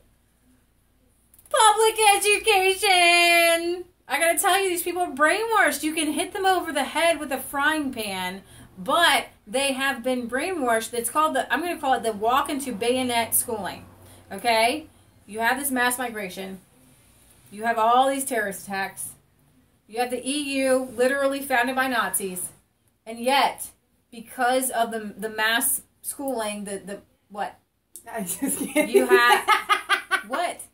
Because these commenters, I love you all so much. How am I supposed to do a new show when you guys act like children in a good way? What did they say? So I want to go back to, sorry to interrupt. This is real news, guys. Come on, let's stay serious. James Brand says, that's a cracking Irish accent you got there, you wee tinker. Thank you. Okay, but then somebody came after that and said, but why are you saying that in the French hat, that you're wearing a French hat? And it's not French. Right. And then as Science says, I think it's the hat from Beggar Vance. I just lost it. It's from Horatio from Yorkshire, which is really close to Ireland compared to France. So then Dora says she's wearing old-fashioned golfing hat for the person who asked about it. It's not a French hat. So I'm sorry. It's a Yorkshire flat cap. Okay. And I like The Legend of Bagger Vance. That is a really good movie, by the way. Go watch it. I'm sorry. And smile. I can't. Sometimes, and I do read the comments, and so I'm trying to do two things at once. Well, we're done. Pay attention We and have do the comments. It's 2:46. We've almost been going for 2 hours here. It's been really fun. It has. There was a lot of European news, and I didn't cover all. I mean, I didn't cover one rape or anything. I can't believe that. There was a lot this week.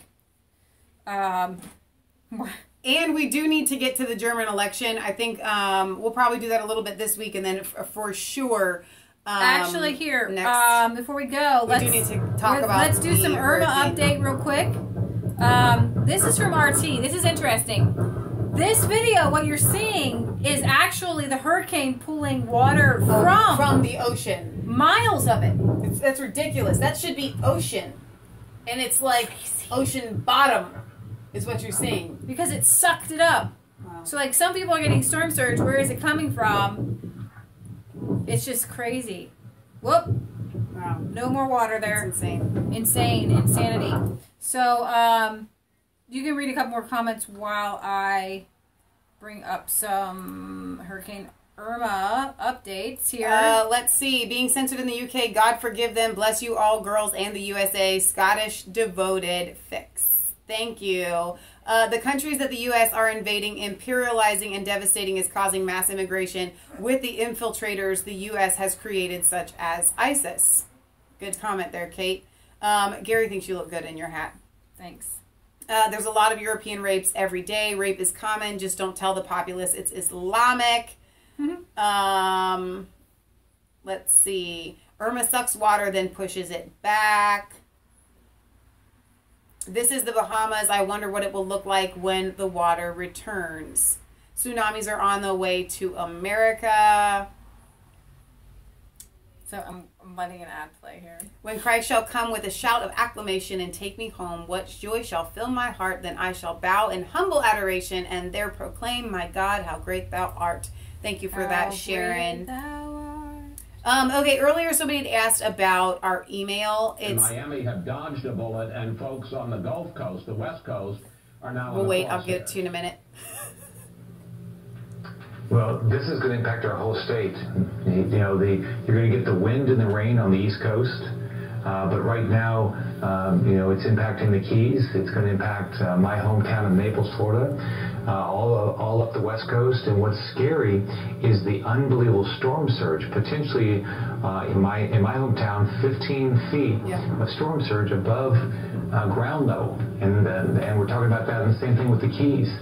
So we're gonna, you know, people have asked what can they do. The first thing I tell them is pray. Pray for everybody in Florida. Love that guy. They can donate to disaster. Text disaster at 2022. Or we need volunteers. We have over 400 shelters open now. I need more volunteers for my shelters. I need more volunteers to help us distribute food after the fact. We need nurses for a special. I just want our European viewers to understand there is a huge difference between the demographics of people in Florida and in Texas.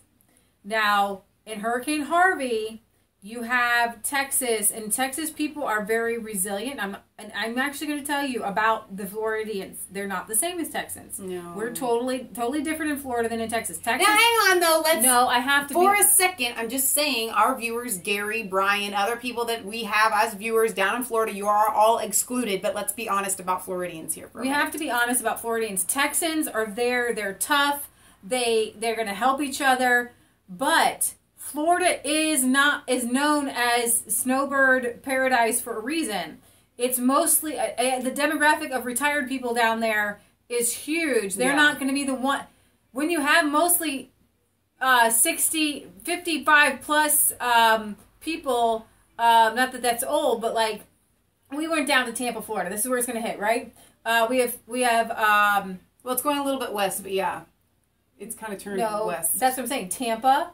Fort Myers. Oh, yeah, on the west. West. Yeah. Okay. Because it was going to Naples, and then it kind of went. It was going over to Miami, right? The side on the east. So now it's going to go right into Sanibel Island. It's going to go right into Fort Myers and Tampa. That's what they're expecting. It hasn't actually made its turn yet, per se.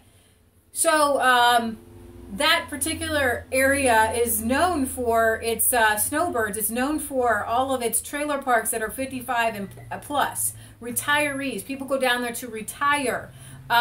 People don't go down there to be super self-reliant. What I'm trying to say is he's having trouble finding volunteers. And in Texas, they had In Texas,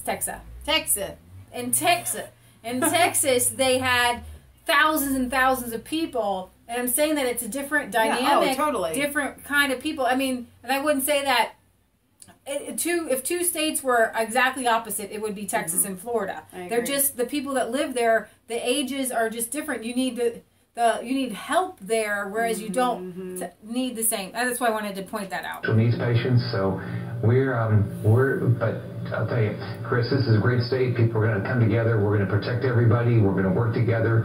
We're going to do everything we can to make sure everybody survives this and gets back to a normal life. I want to talk about this storm surge. We all become amateur hurricane experts, and one of the things that I've learned in the last 24 hours is that the danger of the storm surge is greater in the shallower Gulf of Mexico than it is over on the Atlantic coast, where there's a steeper drop-off.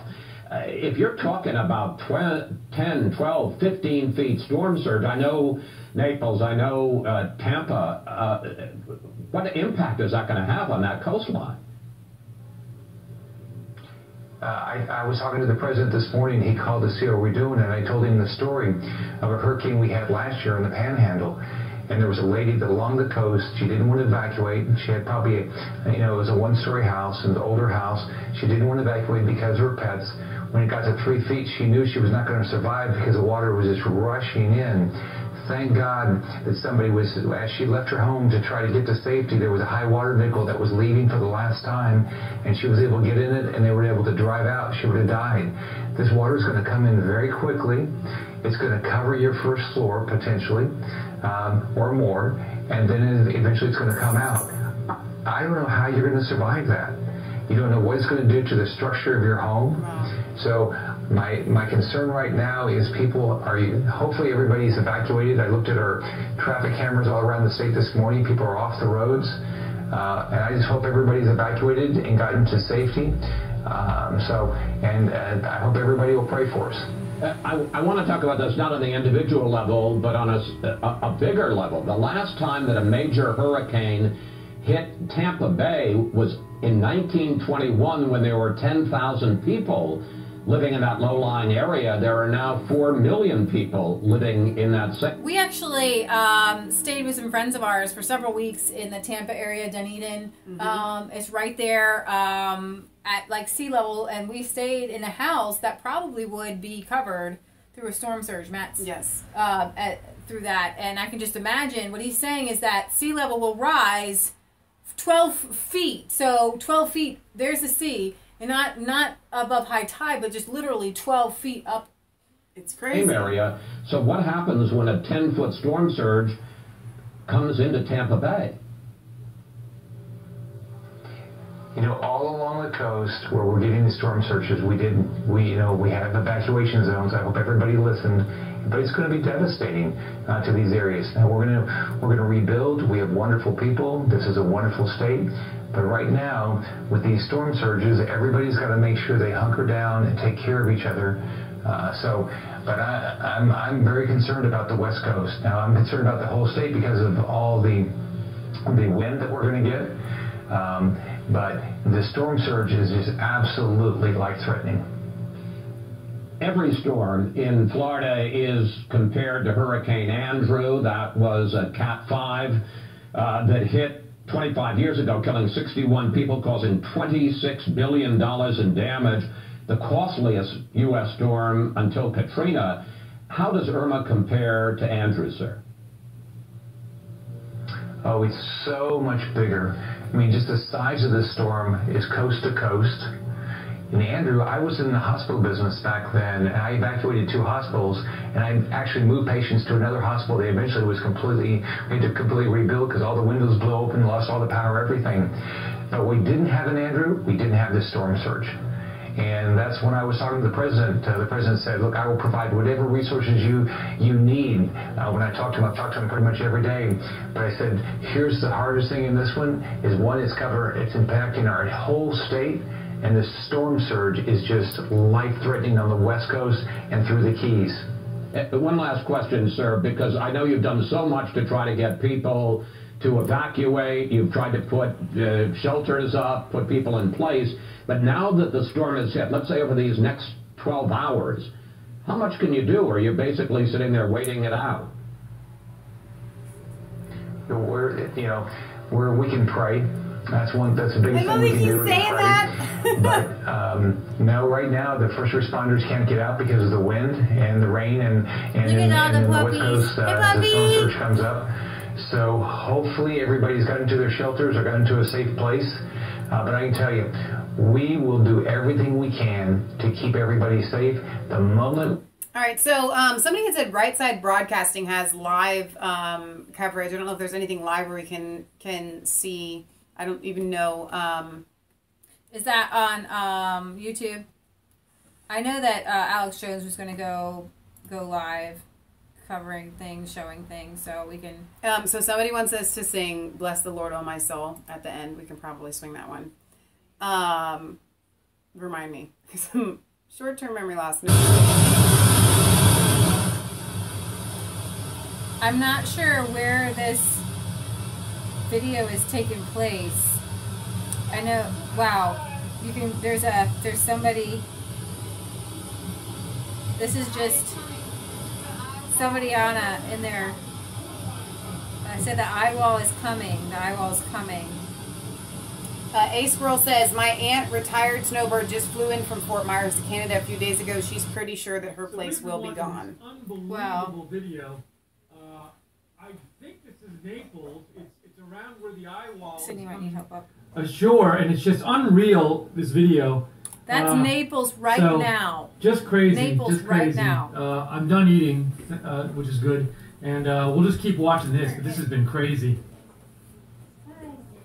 You are watching Right Side Broadcasting's live, continuous coverage of Hurricane Irma. Be sure to subscribe to Right Side Broadcasting on YouTube and hit the notifications bell so you find out about our live news, breaking news broadcasts in the future.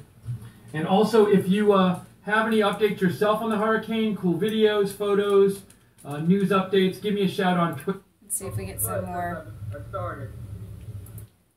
U.S. went through the Keys. It's going to be blocked. There's going to be a lot of cleanup that has to be done. Power lines, poles are going to be down, and they're not going to let 1 million people back in here right away until they get everything cleaned up. And then we've got places in the lower Keys where there's just barely room for the U.S. 1 to go down between Keys. And I don't know, but some of that might even just the band of the storm. I think the outer edge. The outer edge of the storm right now.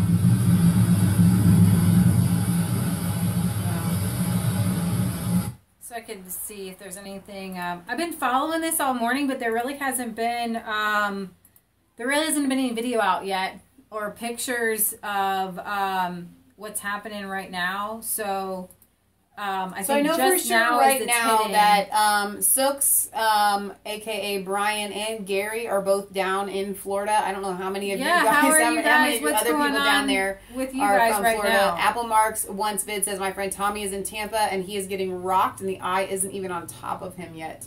So looting begins.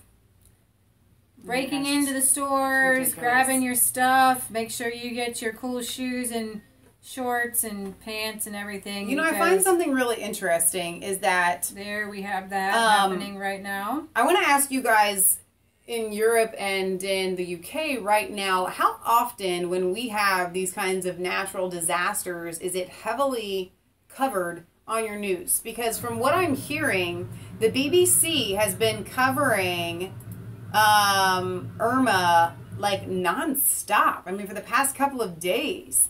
So I'm just kind of curious. I feel like the BBC is part of CNN and the whole kind of cover-up. Like, not that you shouldn't be covering it, but what else is going on? What are they slipping through under the rug that we're not looking at? I know. While all of the news, CNN is covering Irma constantly. I think there's other things that are going on behind the closed doors. That so this is downtown Miami.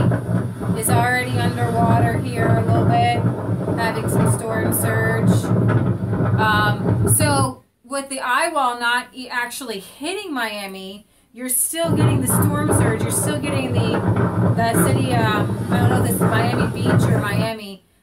Miami Beach, I guess. I found that's downtown Miami is underwater there. So right. Dora says things can be replaced by their insurance, FEMA, and working, but you cannot replace some life. And how many of us have been divorced and had to start over with nothing? It's not a big deal, but life is. I agree. That's a good way to say it. There's a lot of water there. That's insane. Oh my gosh. Oh my gosh. Peachy Chick. It's raining on and off here in Georgia along the Savannah River, but I'm not sure what else is going on yet. Things keep changing. Somebody thinks it's because the BBC are figuring out what people want to see. Could be. Possibly. We could hope for that, but I'm still skeptical. Let's see, 70% Irma on the BBC. There's a crane. Just oh my gosh. Oh my gosh. Can't they like... No, there was about 19 cranes, they said, in Miami that are meant to withstand 145 mile per hour winds.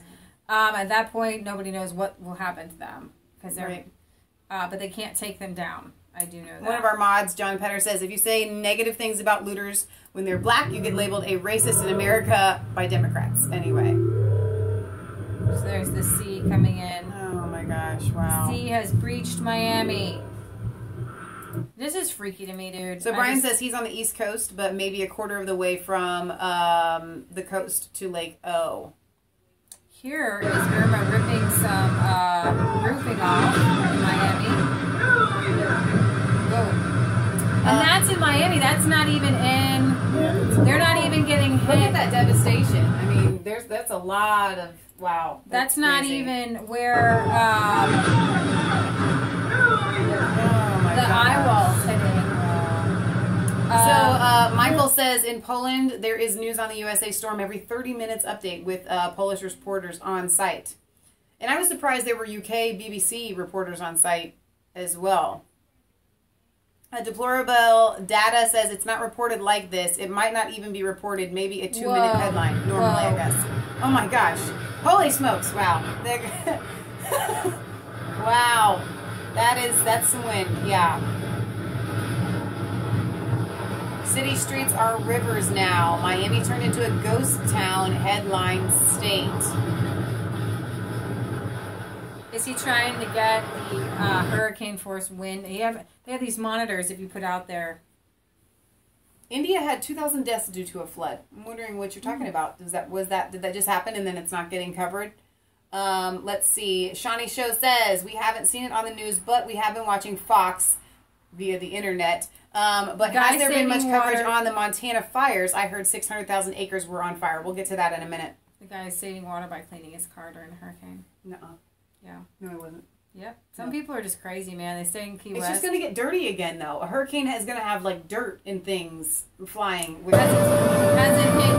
Hasn't hit yet, but it's these are the outer bands of the hurricane right there hitting Florida. And it will. Gary says it's coming to Ohio too. It's going to hit all of the eastern United States. Yes. So let's see here. There are some 10 shelters. That's awesome. I heard. So somebody's comment earlier said that CNN had to cut a live feed earlier because there were a lot of, or maybe they cut the chat or something because there were so many people saying CNN is fake news. They can't do a report ever again. So yeah, the fires I think are still blazing in Montana. There was an 8.4 earthquake in Mexico, and gosh, I think it was like 61 people died. So, in case we have any viewers that are in the middle of this, Otto wants me to our Otter Spocket wants me to point out that, can you remind people not to escape the water by going to the attic? Never go above the last floor with windows to escape from. I doubt we have any viewers that are in the middle going to escape, but if we do, y'all people don't go to your attics. I mean, I've heard people say without an axe. No, don't even go into the attic even if you have an axe, because it is hard to axe through your attic, okay? From somebody that chops wood. It is hard to swing up. Just don't do it. So this is an earthquake in Mexico. I just wanted to bring it. So this is some drone footage of the earthquake in Mexico. Wow. Wow. Wow. I think it was an 8.4. It was actually not, it was in the ocean. But it kind of, it hit. Was there a woman that was sweeping water back into the ocean? She was doing something. I don't know what she was doing. I'm sorry. It's not fun. It's a natural disaster, but sometimes people 90 people died in the earthquake. Oh my gosh. And there again, because it's Mexico, it's not being covered nearly as much as what's happening here in the United States. Exactly. Yeah, so that 90 people passed away. Chainsaw the attic. All right, guys. So, what did you want us to sing after You'll have to the bring devastation? up the so as far as those fires go, and Leah briefly mentioned it, they're still blazing, and it's still devastating, and they're still not covering it and that's why I'm saying, guys, why? Why is Irma getting the coverage whereas the fires aren't, Right. and Leah and I were talking about it, and we've said this to you guys before too. If I had to choose between a forest fire coming to my state versus a hurricane and water, I would choose the hurricane and water. You can swim through water if you have to, or get a boat or something like that. But if fire comes, I mean, there's smoke inhalation that can kill you right off the bat. I mean, it's just absolutely devastating. Oh, the WikiLeaks thing. All right, so today is our British show, not just British show, but Europe coverage and things like that. Tomorrow, we'll probably go live tomorrow, and we'll get back to kind of that kind of news, like WikiLeaks and things like that. But today we're already pushing 2 hours. We're at and Patriot Gallery said the same thing to us. She goes, there were some WikiLeaks that came out, the CIA, that's more awful than you think it is that they're taking from us. So right, and so somebody's saying there's no coverage on that, but they wouldn't cover that anyway. Right. But I mean, maybe Fox News. Yeah. All right. So what song? Bless the Lord, oh my soul. I think the modern one. Which one? Bless the Lord, oh my soul. Oh, is that the one you guys mean? Worship His holy name. Sing like never before. Okay, so Britt, you keep asking me to explain the Schengen Zone to America. I can't do that because I haven't researched it. If you're sending me those links, I haven't had a chance to go through all of them. Like I said, I am incredibly backlogged in looking at links from you guys, including you. So give me some time to get back and do some research on that, and then we'll come back maybe tomorrow. I'll try to do a little bit. This is something I really don't know, so it would just be you singing. I could sing it with them singing. You sing the chorus with me. But we found that if we play the song in the background, then we can't monetize it. But then they might put it in a what is this? In a state. What do you mean in a state? Well, that's what they did with ratios. Oh yeah, that's all right. Okay. You can sing the chorus with me. You know how to sing this song? The sun comes up, it's a new day dawning. It's time to sing your song again. Whatever may pass and whatever lies before me, let me be singing when the evening comes. Bless the Lord, oh my soul, oh my soul. Worship His holy name. Sing like never before. Oh my soul, I'll worship your holy name. You're rich. Do you want me to bring it higher? I don't know. You're rich in love and you're slow to anger. Your name is great and your heart is kind. For all your goodness I will keep on singing. 10,000 reasons for my heart. Oh, lost that one. Fine. Bless the Lord, oh my soul. Oh, my soul. and worship his holy name. Sing like never before, oh my soul, I'll worship your holy name. All right, so we're going to cut it off there because that's a long song, and I did have that a little bit. It's low, like on the radio. That's how I know it. That's the only reason that I know that song. Oh my soul, oh my soul. I remember now. It's a good song. You want to sing the chorus again? No, we're good. All right. So, let's see. Yes, Sydney was there. Gary's like, we should all stop sending links for a few days. Yeah, give me a chance to breathe and catch up, even though there's going to be more news. And I don't mind the links. I'm just a little bit backlogged in going through them. So, let's see. Like Leah said, when we play those songs in the background, it's more fun, but then we can't monetize them. So here's what I think we're going to do. When we have a song that we want to play like that, we're going to save it for a video that we know for sure isn't going to be monetized. Right? You know what I mean? When you cover stuff and you know for sure it's not going to be monetized, go ahead and play the song because it's whatever. Well, and then, you know, something like this, I haven't even... See, we have been out of the church. We have church here at home. Today, we're having church with y'all. So, we grew up in the church. We know all the church songs up until like 2003. After that, I don't really listen to the Christian music on the radio. She does. The newer songs I don't know as well. Because we do home church and things like that. We write our own songs and we should bring you some more. But the setup we have here is not conducive for guitarage. Right. And Redneck Survivalist says this is a congregation of sorts, and we absolutely agree. For those of you guys that don't check out, Patriot Gallery often writes blogs, and Leah does sermons on Isaiah 58 Ministries blogspot.com. I noticed it was one of those songs on the left. I know that song. It actually, I actually know how to play that song on the guitar. I'm trading my sickness. Pull up the words. No, we'll sing it out. Okay, we'll play it again. I love that song.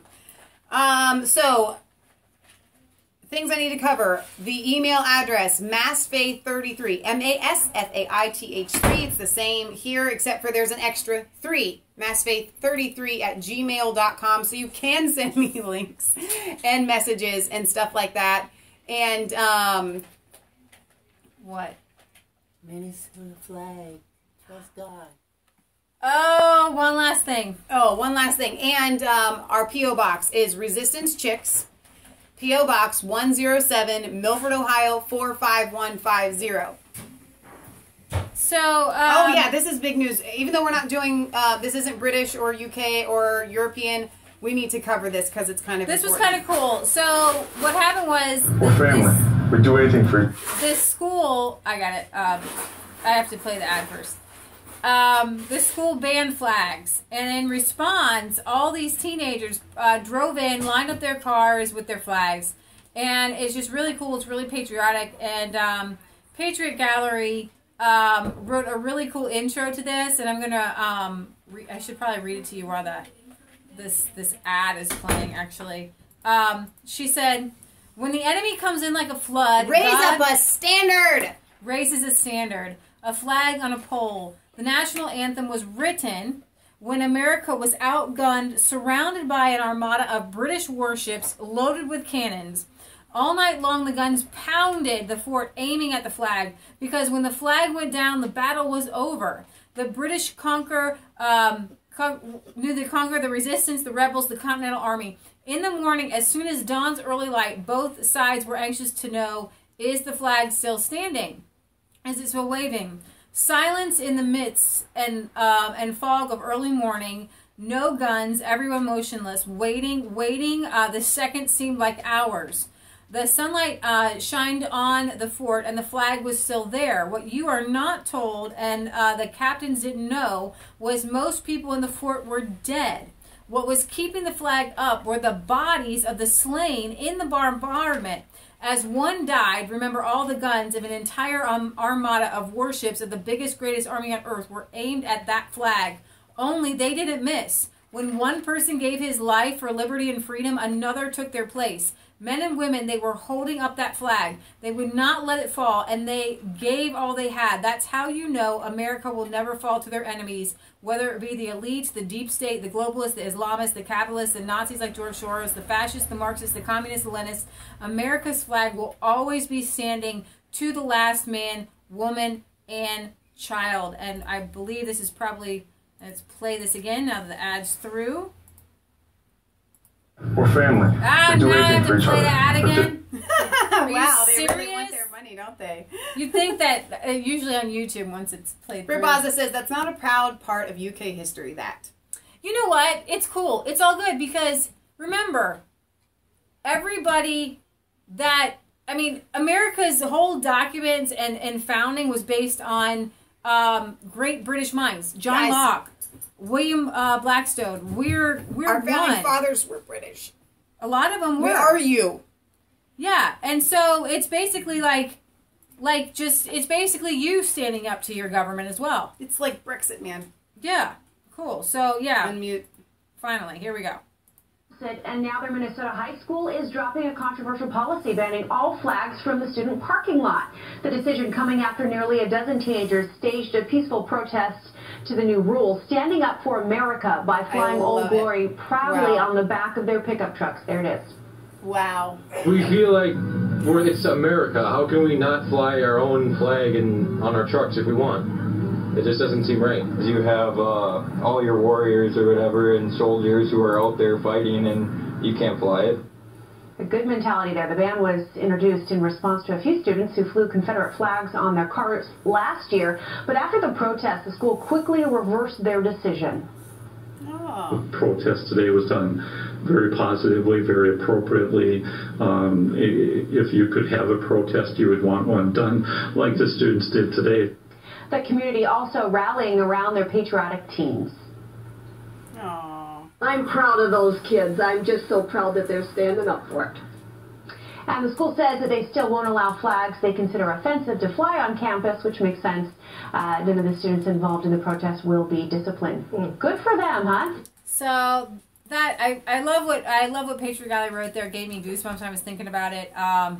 And that's kind of a word of encouragement to say that no matter what comes our way, it may be a fight, but we're not giving up. As long as there's one American with American liberty values. Patriot Gallery. After the story, you got to show the words. This Star-Spangled Banner. It makes sense now that they know. Oh, the history of the Star-Spangled Banner. She wants us to did you know we are all in the midst of this terrible war, yeah. And we didn't start it. Yes. We're being attacked, and so we need to stand against it. So people need encouragement. From what I understand, we have a good friend of ours that lives in France, and it's even frowned upon to fly the French flag there in France. And forget flying an American flag if you're American. So we need to have countries, whether you're in Europe or the United States, Canada, whatever, you should be able to fly your national flag with pride no matter what. That should be a given. That's like a right to like food and air. No weapon formed against them shall prosper. You know, if God be for you, who can be against you? We need encouragement. That's what getting together in fellowship with other believers is encouraging. What is so that? I was actually going to read to you the second and third verses of the poem that was written. Many of you know the national anthem, but then they go on to say, on the shore dimly seen through the midst of the deep, where the foes of haughty host in dread silence reposes, what is that which the breeze o'er the towering steep, as it fitfully blows, half conceals, half discloses, now it catches the gleam of the morning's first beam. In full glory reflected now shines in the stream. 'Tis the Star-Spangled Banner, oh long may it wave o'er the land of the free and the home of the brave. And where is that band who so vauntingly swore that the havoc of war and the battle's confusion, a home and a country should leave us no more. Their blood has washed out their foul footsteps' pollution. No refuge could save the hireling and slave from the terror of the flight or the gloom of the grave. And the Star-Spangled Banner in triumph doth wave over the land of the free and the home of the brave. Oh, thus it ever Blessed be it ever when freemen shall stand between their loved home and their war's desolation. Blessed with victory and peace, may the heaven-rescued land praise the power that has made and preserved us a nation.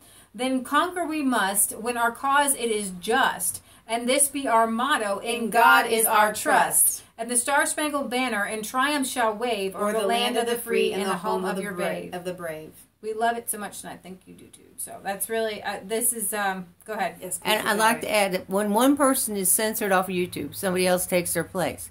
Somebody's censored on Facebook, somebody else takes their place.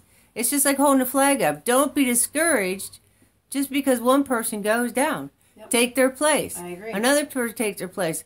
So Bannon gets kicked out of the White House. Amen. Somebody else stand up. It doesn't matter. Amen. There's too many of us. Preach it, girl. So, Leah. You want to try to sing it? Leah and I both sing this. We actually can both sing this song pretty well, I think. Not that it's From okay. the bottom to the top. But I don't know. I think that for your ear's sake, we'll just do one of us, and we're going to go with Leah. I volunteer Leah. I'm volunteering you to sing this song. You start low enough, you see. If you don't start low enough, it's not. This is like Jerusalem, which Brit Baza I've been practicing. Next Sunday I'm singing it. This is on the spot. Let's see if I can do it.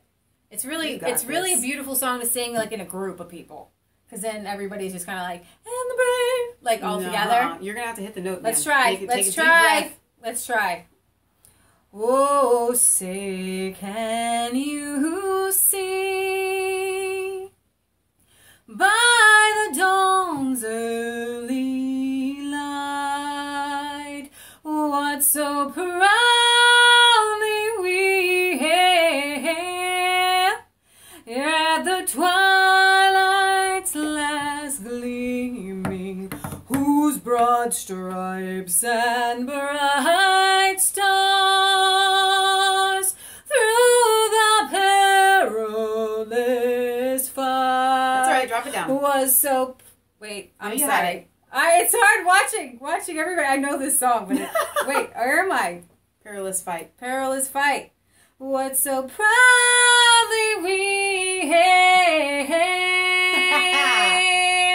at the twilight's last gleaming, whose broad stripes and bright stars through the perilous fight o'er the ramparts we watched were so gallantly streaming, and the rocket's red glare, the bombs bursting in air, gave proof through the night that our flag was still there. Oh, say does that star-spangled banner yet wave o'er the land of the free and the home of the brave? Yay! Hot dog! Close. All right. Fantastic. My dog went into the closet.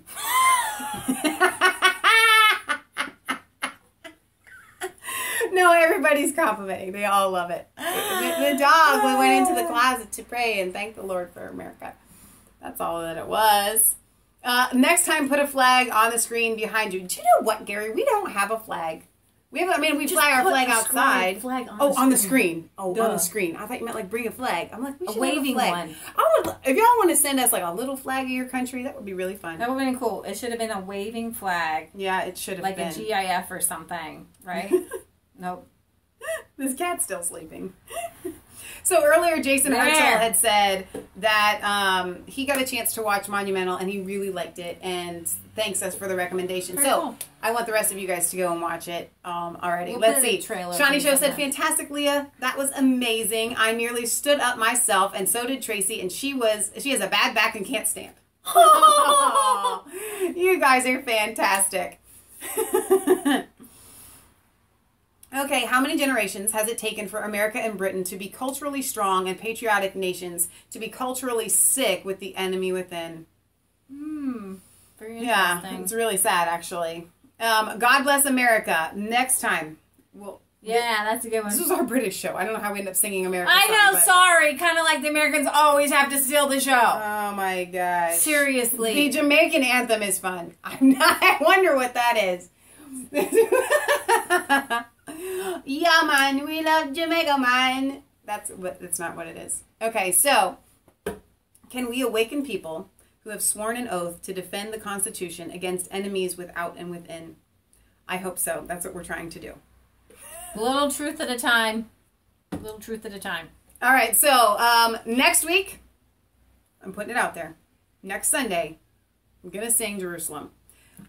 She's been working on it. I'm working it. She will sing Jerusalem. Working it out. I actually have two versions of it. I have the version that I enjoy singing and the version that actually sounds better. So yeah, Brit Boz is very excited about this. Wow, we're now at 2.5 hours. Hey, all right. So you guys, we love you. God loves you. God bless. I don't think we have any other things any more that we can cover for you. We have hit it all. If you are still with us, the old rugged cross. I need to be writing these down. That's a good one. Remind me in the comments next time. I need you guys to remind me of the songs that we actually do know. So, all right, you guys. I think Jose is drunk. They show him swinging around back to the East Coast on Friday. Thank you, Brian. I heard something about that. Yeah, I heard about swinging back. So, let's see.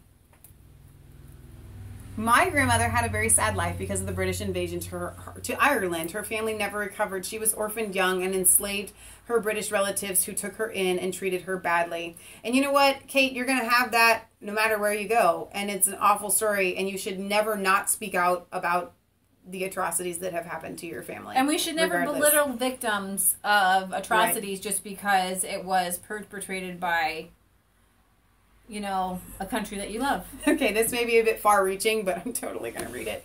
Jim West says, Resistance Chicks and Nigel are the last bastion of hope for us in the UK. I hope that we're not the last.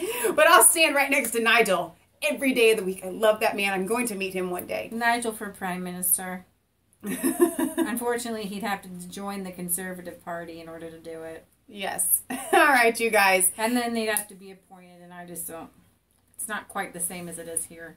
John Pitter was here to moderate. Kelly, you've been here for almost the whole time. Thank you guys for being here. And thank each and every one of you who've stayed this long. We really do love you. This show would not be the same without you. I'm so grateful that God forced us to be doing live shows so that we can interact with you guys more. Yeah, and I'm excited to be doing Euro News on Sundays. I'm really excited. And that's true. We go live every Friday at 6 p.m. Eastern Standard Time. And from now on, we're going to try, I was saying bi-weekly, but let's just say this. We will attempt every Sunday at 1 p.m. Eastern Standard Time, which is 6 p.m. in the UK, to go live and cover European and British news. We'll have something on Poland next time. Yes. All right. We love you guys. God bless. Oh, say, can you see?